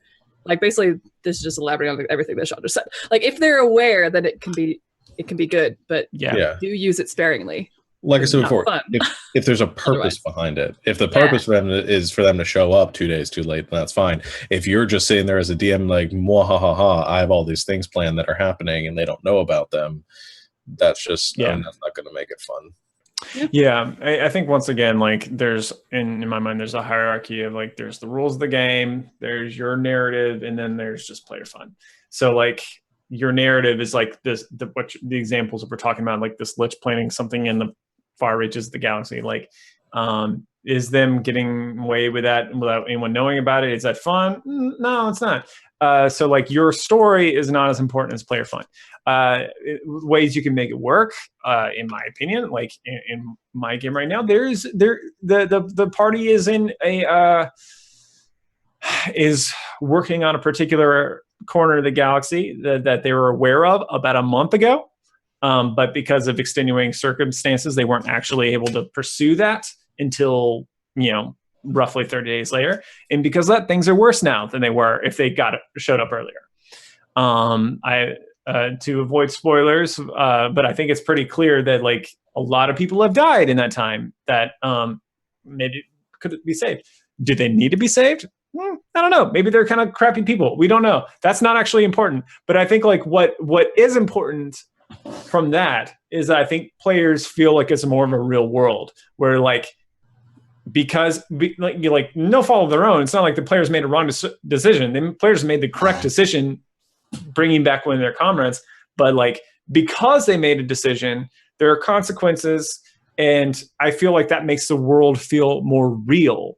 And I think that makes it worth it. If it makes the world feel real, if it makes it like easier for the players to suspend disbelief that we're all being space monkeys and casting magic, like if it helps that, I think that's a good thing. If it's just kind of like some sort of like backroom BS, like a lich saying like, I broke the world now. Meet your new overlord, Leonard McTavish. I feel like that's not like really necessarily fun. Put that in my NPC name list. Yeah. No, I mean that's a really good point. Because no, I mean there are definitely times I think it's useful. I like with trying to bring real examples in this of games that we're running with Survivors Complex. They just have gone through this arc to collect all of these items and stuff, and they got to a point where they let some people got away that had some information, and so some of the items have been claimed already because they had to choose which ones they were going to get, and they chose the ones they wanted, and the others have been taken. And that's just the way the world works. It's not going to be fun if the players, walk into or sneaking up into a room and see somebody and they're about to murder somebody and decide, oh, I'm going to do this later. And then they come back 3 weeks later and they're still about to murder that person. And then they jump in and save them. Yeah, that video game logic of like Skyrim when they're like, you got to do this thing ASAP. But then you could just take years and it doesn't matter. They're still waiting. Yeah, it's going to destroy the world, and 5 years later, after I built the perfect house, and I want to distill this into a point, and maybe this isn't something that I want to hang on my hat on forever, but like I feel like if time passes without players interact with it, I think the correct response is to make things worse, but not over. Don't resolve a situation. Increase the worstitude, but don't make it unresolvable, and don't just end it. For example, if you all flew to this planet and everyone was dead and there was nothing to do, that would be BS, and that would be frustrating and annoying. There is still something to do now. There's still something to resolve. There's still things to do. And I think that's the key difference. Nothing. A storyline shouldn't end without a players being able to interact with it, but you can change it and make things.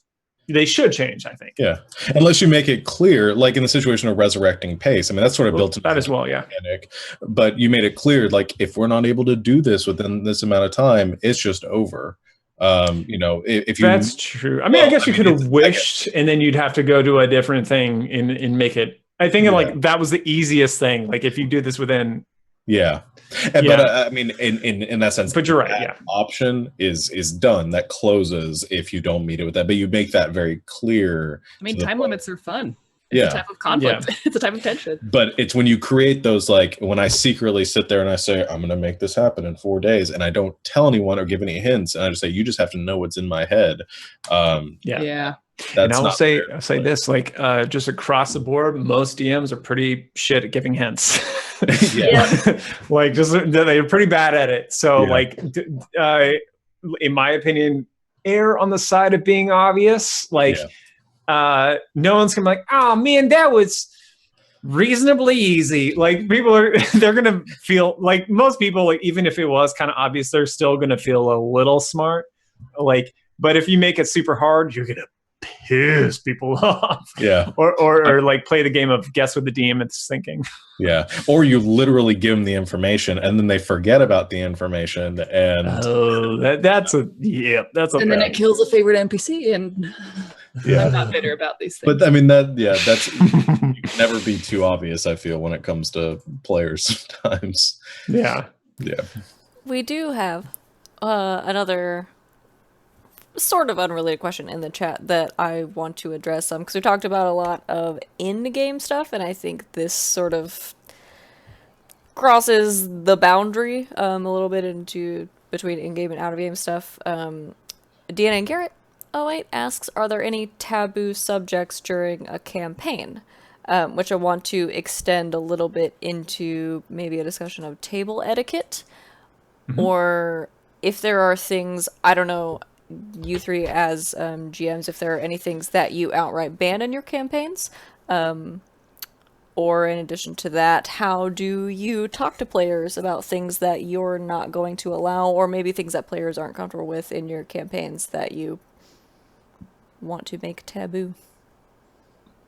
Surveys are always nice. It's just like, hey, I mean, we've all three of us, I think, have done that, but like, if there's anything that you do not like, say so. Like, communication is key in life and games because it's part of life. Yep. I feel like you have a lot more to say on this, Sean. I'll pepper in things afterwards. Yeah, I think, I don't know. I mean, I'm sorry, MC like Sean. Sorry. Yeah, thank you. I feel like I've made it a big point of my games to do that up front at a certain point when I'm in my DMing history. I think pretty much the second time I ran a campaign, I decided to do that up front because I realized how you're just playing catch up after that. But as far as things, I mean, I'm not going to sit here and list off the obvious and stuff that things that shouldn't be allowed. I mean, I do full out ban, like sexism and racism and misogyny and stuff like that in the game, just outright. And I know that's probably a controversial topic to people out there. I don't know why it'd be controversial, but I know that it is. I know that people spend a lot of time talking about the realism of the game, and this is how things were back then. And my opinion, and I'm going to get really heated about that, is screw that. I don't care if that's how you think this was in this fantasy world. That's not how it is. And that's just sort of been my mentality up front when it comes to a lot of those things. So I will full out put a ban on most of that. And anything that makes IRL players uncomfortable does not end up in the game. And obviously, we talk about that. And I think number one is, like you guys were saying, surveys and being open. And the big one that it rarely gets used in our games, but I've always implemented it, is the X card rule, which is used at a lot of conventions when playing D&D, or I shouldn't say a lot of conventions because I've probably not used that enough of them. But it is implemented at conventions that I have read about. I've never played at one, but it's a rule where essentially a player at any time can hold up a card or express in some neutral way to the DM, we do it anonymously, that you are uncomfortable with whatever it is that is happening right now. And as the DM, I immediately end that and we move on to something else. And I don't disclose who the player was. We don't even talk about why it was that made them uncomfortable. We just move on from it because it doesn't matter. If it makes someone uncomfortable, we're playing a game. Everybody should be having fun, like Ryan said. So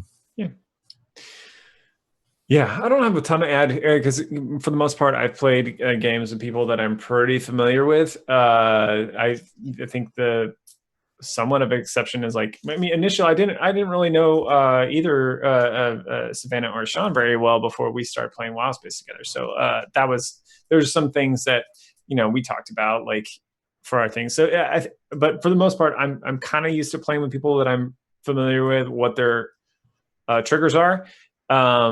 I think this is a huge, bigger challenge for like conventions, and I think that's why an X card should be mandatory for conventions. I think it's ridiculous that it's not, just because like you're dealing with absolute strangers in that setting, and you're sometimes like you're not giving people like without one, you're not giving people the ability to protect themselves, which seems asinine.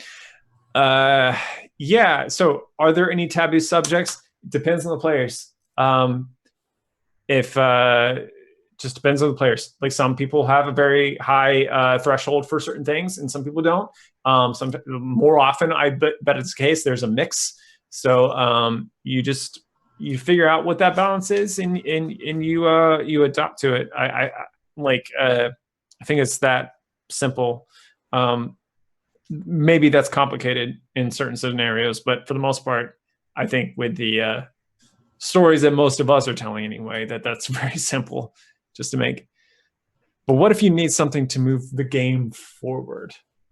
Is a new question. Okay, so is that still related to the taboo things? Like, if there's a taboo thing that you need to move the game forward? That's a great question. I feel like that's not a thing. Like, that's not something I've ever experienced. Do you need a taboo to move the game forward? I can't think of a time when that's been a case. I'm trying to think of a scenario. So So an example, taboo.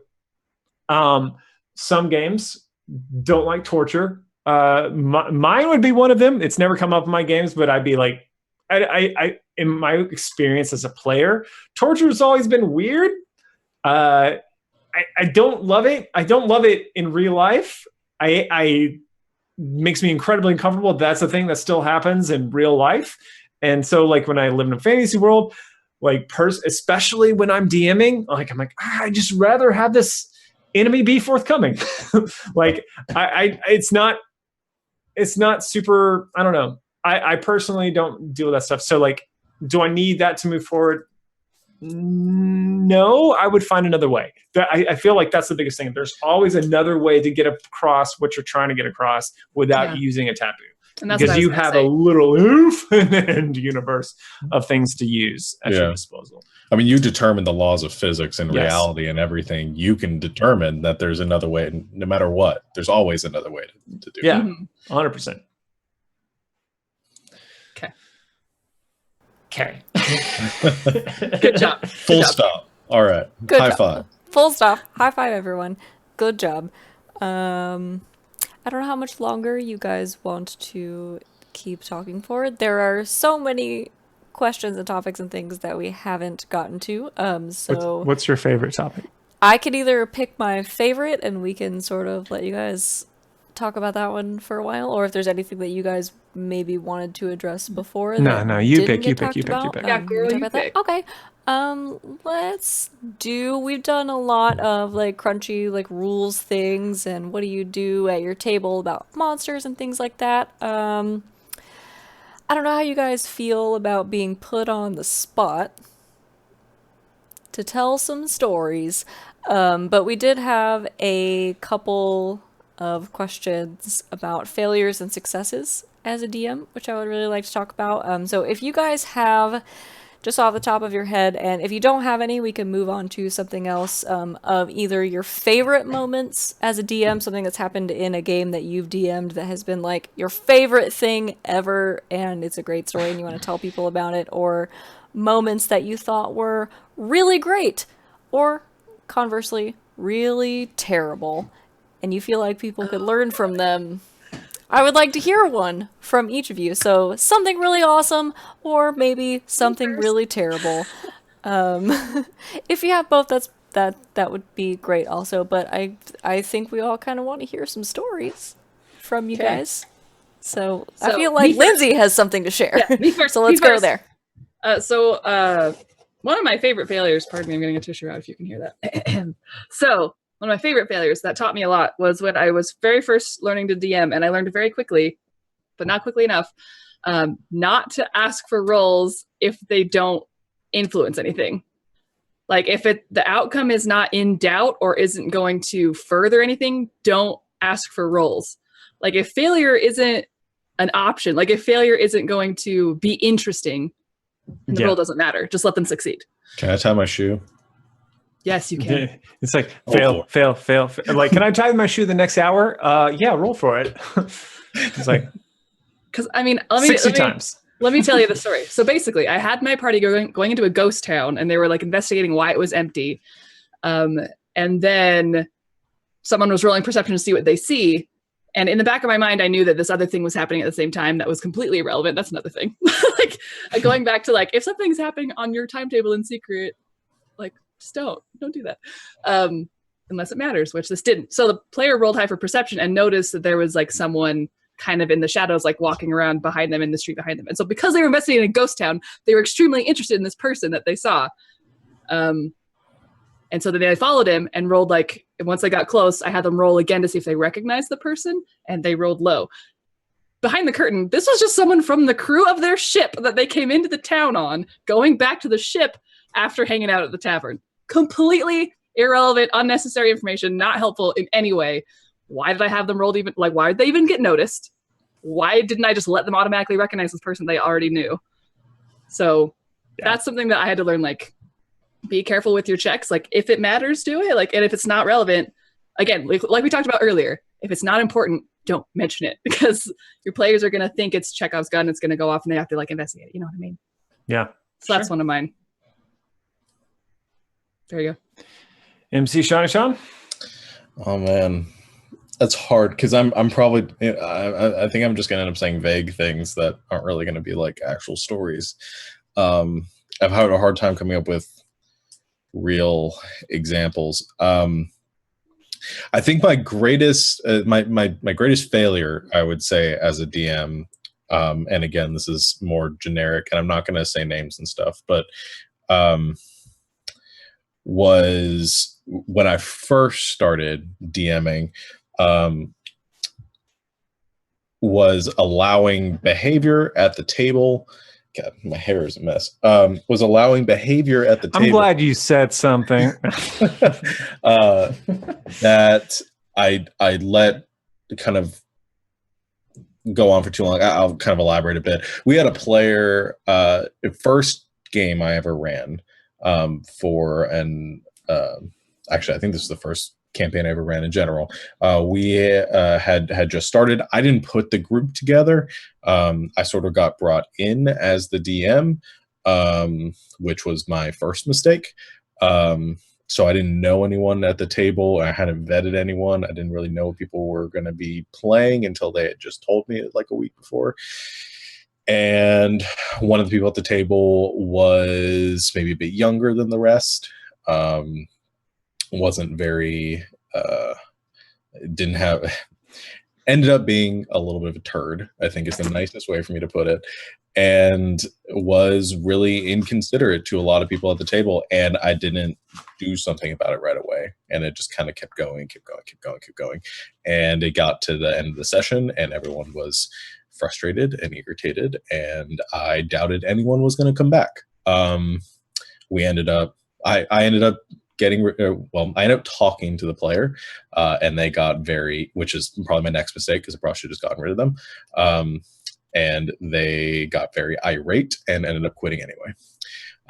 That game ended up going on for another 3 years, and we're playing it on Saturdays. Not with the same people. It's a bunch of different people now. But that game started, and it probably should have ended in the very first session with that. And that's my greatest failure, I think, as a DM that I can think of was not catching that right away. And that's one of the things that, one of the reasons I take all that so seriously now on the front end of starting games and bringing in new players. It's like not nipping it in the bud, basically. Yeah. Letting that last and letting that continue throughout the game instead of just realizing it's a game and I can say, stop, hey, let's talk about this. Right. Yeah. Don't do that. So I think it's a big point. I can't think of a success. I'm holding my success for after we talk about failure. Yeah, let's go to the next failure. I got a few failures. Some of them like are pretty innocuous. Like from the very first session I ever the first session I ever ran online was a disaster, but I don't feel like it was a failure because I had an exceedingly toxic player, and I just like after like an hour or an hour and 15 minutes, I just like said like, hey, let's just call it here. And I don't feel like that was a failure because it was just like a bad game. It just should have ended, and I don't feel bad about that. Even though like this session never ended, we never finished that game, whatever.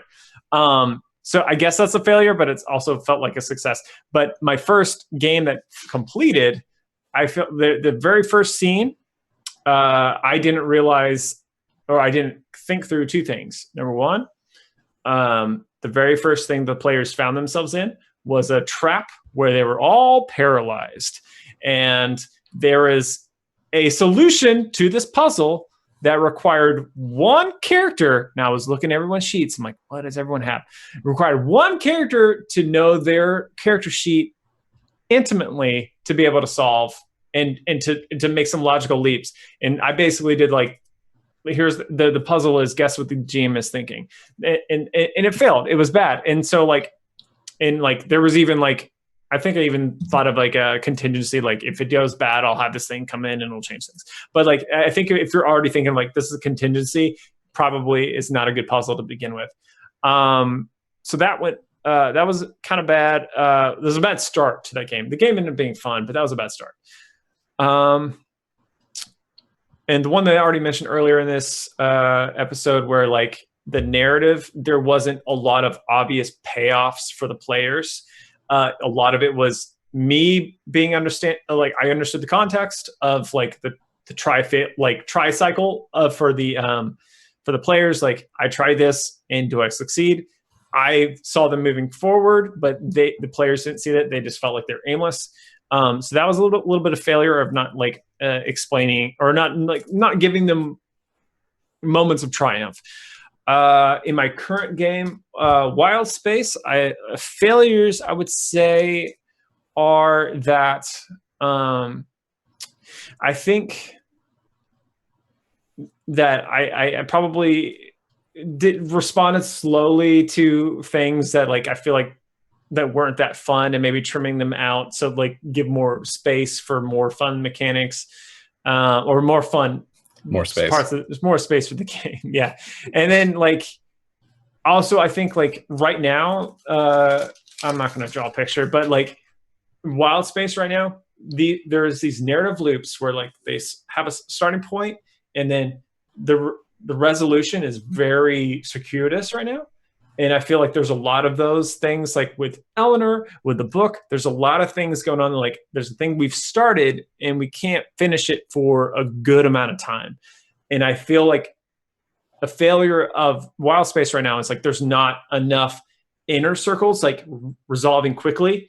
Like, I mean, like examples like Burgle Plump or something like that. Like, there's this dick, we kill him within a session. There's a resolution right there. Boom, boom, boom. And like, I think there needs to be more of that in Wild Space, where like from session to session, there's like these tighter loops, like where things resolve on the micro scale much quicker than they are. Cause like right now, I think I'm like averaging like 2 or 3 sessions per loop in my head. And I'd like that to be closer to like a session and a half or something like that. But pace keeps citing a book. But like, I think that it just, you know, I like, I don't know if that's a failure. I think that's just like a challenge that I'm discovering, that, and maybe this is like a thing that I'm trying to figure out how to respond to that. Because I think from a player perspective, like tighter narrative loops will probably feel more satisfying than just like having a long list of to-dos that you can't resolve for like 8 levels. That seems ridiculous. I feel like that's really good advice in general, I think. Let's So talk successes? let's talk about successes. Yeah. I would also like to loop into closing the loop, as it were, DM successes. If you guys also have any just like favorite DM stories, or like stories of like, this one thing happened in my campaign one time and it was awesome, or really funny, we'll loop that into successes. So if you guys have stories you want to share in addition to your successes, I think this is a good time to share them. Tell us your success, Lindsay. I will. So the first thing I thought of when I was thinking of like a success, I don't know if it actually was a success. It felt successful to me, just because of I successfully described and put forward a situation and an environment to my players, and they all reacted, which I find a success. Let me explain. So basically, I presented this problem to the players. There was a banshee that they needed to approach and then ask a question. And they got the information between some of the players rolling really well on history or nature and arcana or whatever, and talking to people who kind of knew about the banshee in the area. And so they knew that the banshee was dangerous, because in my world, I change things around. Like, monsters aren't necessarily vanilla in my world. So like banshee, I think is supposed to be CR like 3. In my world, it's like way more dangerous. And so they went into this and they were traveling toward it, and they were just having fun, like doing this journeying thing. And I started doing like a little bit of environment description. I was like, and then like just describing how like the trees started to get a little bit more twisted. The trees and it started to get a little bit more dark and cold. And there was like mist on the ground. And just like I slowly incorporated these descriptions in such a way. I felt this was a success, because then my players started to like talk quieter and like started to like be a little bit more strategic. And once they saw the banshee's like lair, they were like, okay, so who's gonna go in and talk? And they were all just like, I feel like it was a success because my players bought into it, I think is what I'm trying to say. Like, I had a moment that they were all like, all of them were invested in it completely, and they believed it, and it was so good. Like, they were all scared, and The mood was just so pure and good. Hmm. That's all. That was my success. That's it. Oh, one of my favorite DM moments, I guess, is having a recurring threat that I can use now. So going back to like the villain that got away with the dimension door, my players talk about that still. They're like, oh, man, if we had just, and like, I wonder where she is now. Like anytime something bad happens, my players are like, Zorine? Did Zorine do it? Is she? And that's just fun. The end. Yep. If we're following the same pattern, I'll go next and let Ryan cap us off. Favorite. I'll start with favorite DMO before I talk about success, because the success thing, the success thing is going to be a little more sappy. But my favorite moment, or my favorite thing that's ever come out of my DMing, is a reoccurring monster that we've had in our games. That we've lovingly referred to as the tickle monster, and it has been the most engaging thing as a DM, because it's a villain that I threw in. This creepy little the dude with He was not like little. Well, okay, this creepy. I was dude. there. I just want to confirm. Was there for multiple iterations of the tickle monster. Not little. Also not fun. Like tickles are supposed to be. I threw him in the first. Are they supposed to be? It's like. I threw him in the first out of the Abyss game that I ran, which was part of Survivor's Complex, or the Saturday game that I had before it became Survivor's Complex and all that. And they just went through a dungeon, and it was a warlock that worshipped Cthulhu, and they were making their way through it. And at the very end, there was like a crypt there, and rising up out of it was this semi-real, quasi-spectral creature, which was a guy wearing like a white sheet, like somebody dressing up as like a ghost pretty much, but these hollow sunken eyes and like all these like hands and stuff, and all of the abilities of this creature were like touch based and hand based, and like it was both hilarious, like thematically for me as a DM, but also it terrified the players, which I didn't expect initially, for them to be so like just scared of this thing. And they killed it, and it dissolved into burbling acid. It laughed like it was going to be back again. And I didn't ever think anything of it, but they just kept talking about it. So in the next game that we ran with totally different characters at a much higher level, I took that monster and I revamped it and tweaked it based on the fight that I'd seen last time, and threw it back at them, and they all screamed and laughed, and it was a ton of fun. And I'll probably throw it in again, and it'll be a lot of fun later on, because it's just something that they realize. And that's been like one of my favorite moments as a DM, has been that reoccurring thing. But I think my greatest success, and like I said, this is gonna be a little sappier, has been I've had a lot of different players in our Saturday game that have come and gone, and a lot of them that were awesome, and some of them that weren't so awesome. And they can guess who they are if they end up watching this, I guess. But no, you were. You were right. His character is technically still on our ship. So. Middle of the road. Yeah, we kept him. But we've had two players. One of them isn't playing with us anymore. She was in the first few episodes of Survivor's Complex. Her name was Julie, and another one that's currently playing with us named Dylan, who just happens to be my brother-in-law and Savannah's brother. And I think seeing when they both first started playing with this group, they were quiet. They didn't say much or do anything or really like contribute much at all. And it got to the point where we were so far into the game that I thought they just hated it, and they were just doing it like out of just obligation at that point. I didn't know what to do, and it was the most frustrating thing as a person, as a dungeon master. And I think there were many times where I was just like, I'm just done. I just don't know what to do with them. Like, they're not responding to anything. But I think there came a moment in one of our later games where we've been playing for like 6 months, 8 months or so, where I kept trying to work them into the story, and I kept trying to help them and give them moments. And eventually, after enough like talking with them and kind of figuring out what they wanted to do, it just clicked. and they both got really engaged, and they both really just like blossomed as players. And Dylan went on a rampage with his little gnomish wizard, going like, just he started this like habit of being, he thought it was funny to go in and be the person to try to kick down the door, and it just became a thing, and he kept going and kicking down doors, and eventually I decided to give him a blessing from a god, or I don't remember what it was that gave him the blessing, that he just could kick down doors. For context, he was 400 years old. Yeah, 400-year-old gnomish wizard, which makes the story better.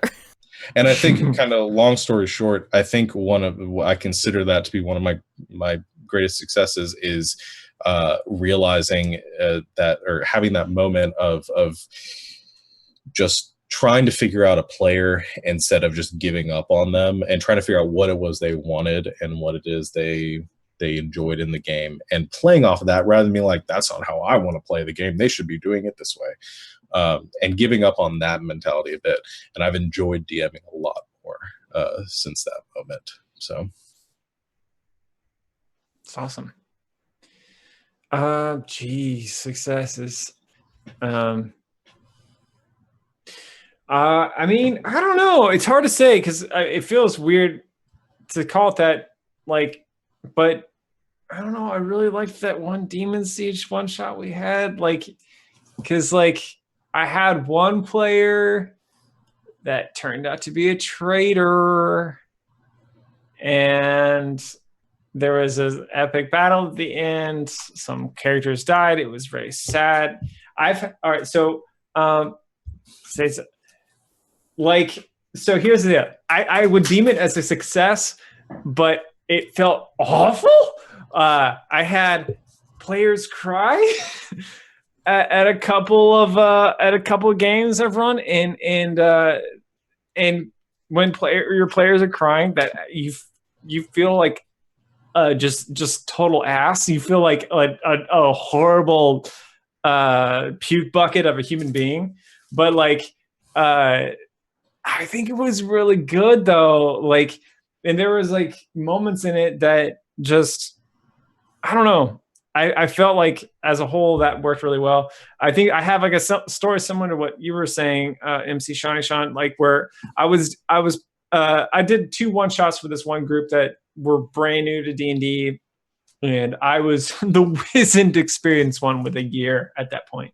So I DM'd the game for them, and like they were having a hard time doing anything, making any decisions. No one was playing in character.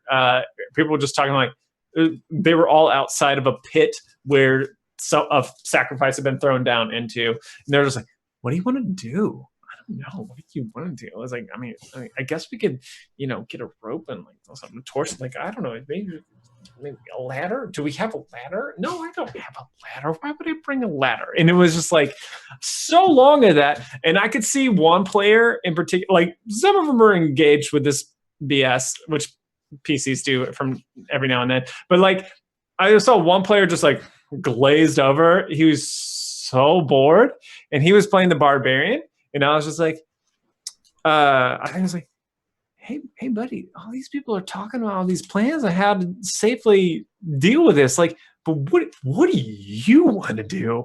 What do you want to do? He's like, I want to jump down the pit. And I was like, it's like, yeah, do it. And he's like, I jumped down the pit.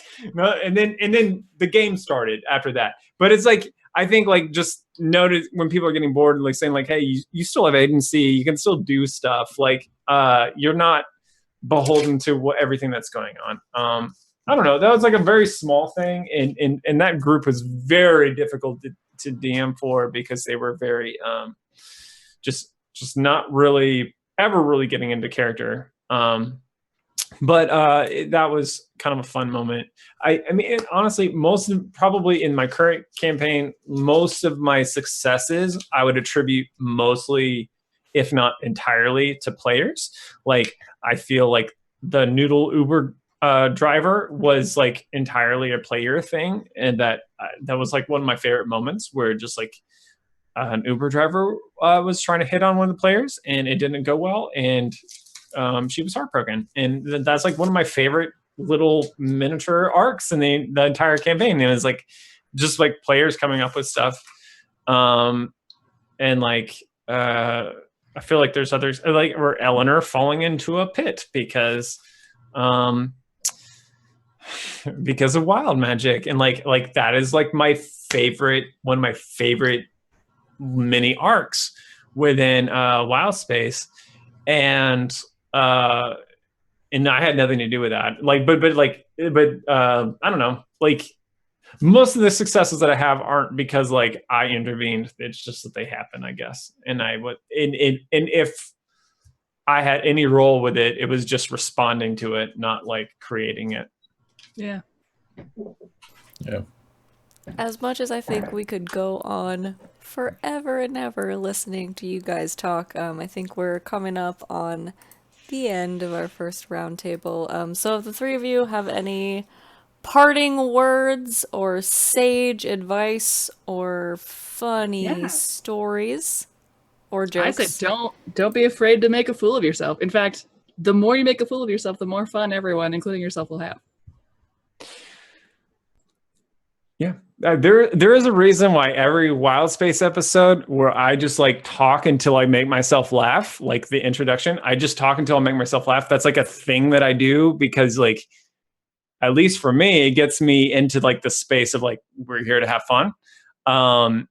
Like, and especially if you're DMing for like new players, your first NPC should have the most ridiculous voice ever, because every player will be like, well, I'm not going to be that ridiculous. And they feel more comfortable to do whatever they want. Just like, I think you just have to lead in that. But that's yeah, I don't know. That's it. I don't know what to say. But yeah, just have fun. Bye. MC Shawnee Sean. No, I just repeat what my colleagues here have said. Just do you. Go out there, play a game how you want to play it, as long as you are playing it how the people at the table also want to play it. So just be kind to each other, as I think is the best way to put it. Be excellent to each other. Yeah. And on that Bill and Ted's Excellent Adventure note, I think we will close out our first, and I 110% don't think only, roundtable. Thank you, everyone in the chat who came and hung out with us and asked questions and spent your XP. We actually had a couple of new followers that joined us for the first time tonight, so thank you guys so much for coming and hanging out at our little game table that we have here, and we hope you will come back for other fun shows that we have coming up in the next few days. On Saturday, we have our next episode of Survivors Complex, which you've heard mentioned in this show multiple times, our longest running show on the channel. I'm at 5:30 p.m. Eastern Time. We are into episode 43-ish. So if you want to join us for some D&D coming out on Saturday, and then on Monday we have our next episode of Wild Space, where we get wild into space.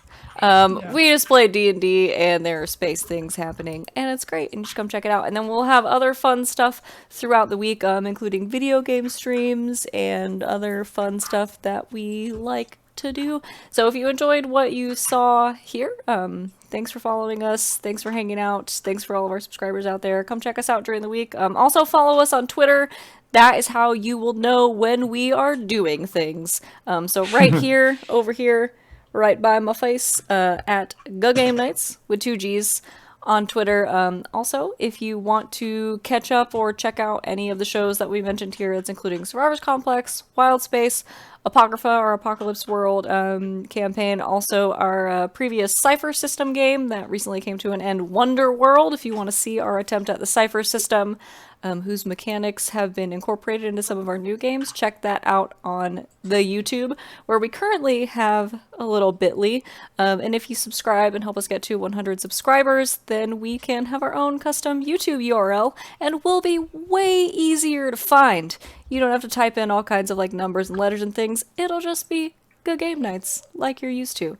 Other than that, we are really excited in 2 weeks from today for Tidefall, our brand new show that is happening. It is going to be more D&D 5e, which we all know and love. DM'd my little wonderful Lindsay, who was up here and has given us all her wonderful sage DM advice. So come hang out with us on the 22nd of March for Tidefall. Buy some NPCs. Come play games with us. I don't think I have any more announcements unless you guys have anything you want to add. One last thing. Thank you so much, Spanat, for moderating and listening to us wax. Not so poetically, but just like a lot. Just with a lot of wax going everywhere. Waxed real obtuse. Just, yeah. So thank you for that. I'm just happy to be here, she said in her Ringo Starr voice. I am really happy to be here and to set this up for you guys and to give you guys a platform to talk to us about the thing that you really clearly love to do. So thanks for doing what you do every week for us. And I think, if I can give my own little sage wisdom here, that we'll be back with another roundtable with all the questions that we didn't get to today. Maybe sooner than you might think. So unless anyone has anything else they'd like to announce or talk about here at the end of our Thursday night, we will go ahead and close out the first, but certainly not only, Game Nights with 2Gs GM Roundtable. Thank you everyone for joining us. I am your host, Savvy Seaworth, and thank you to our wonderful DMs, Ryan, Lindsay, and Sean, for blessing us with their wisdom, and we'll do it again soon. And until then, good talk, good game, and good night, Internet. Good night. Good night, Internet. Internet.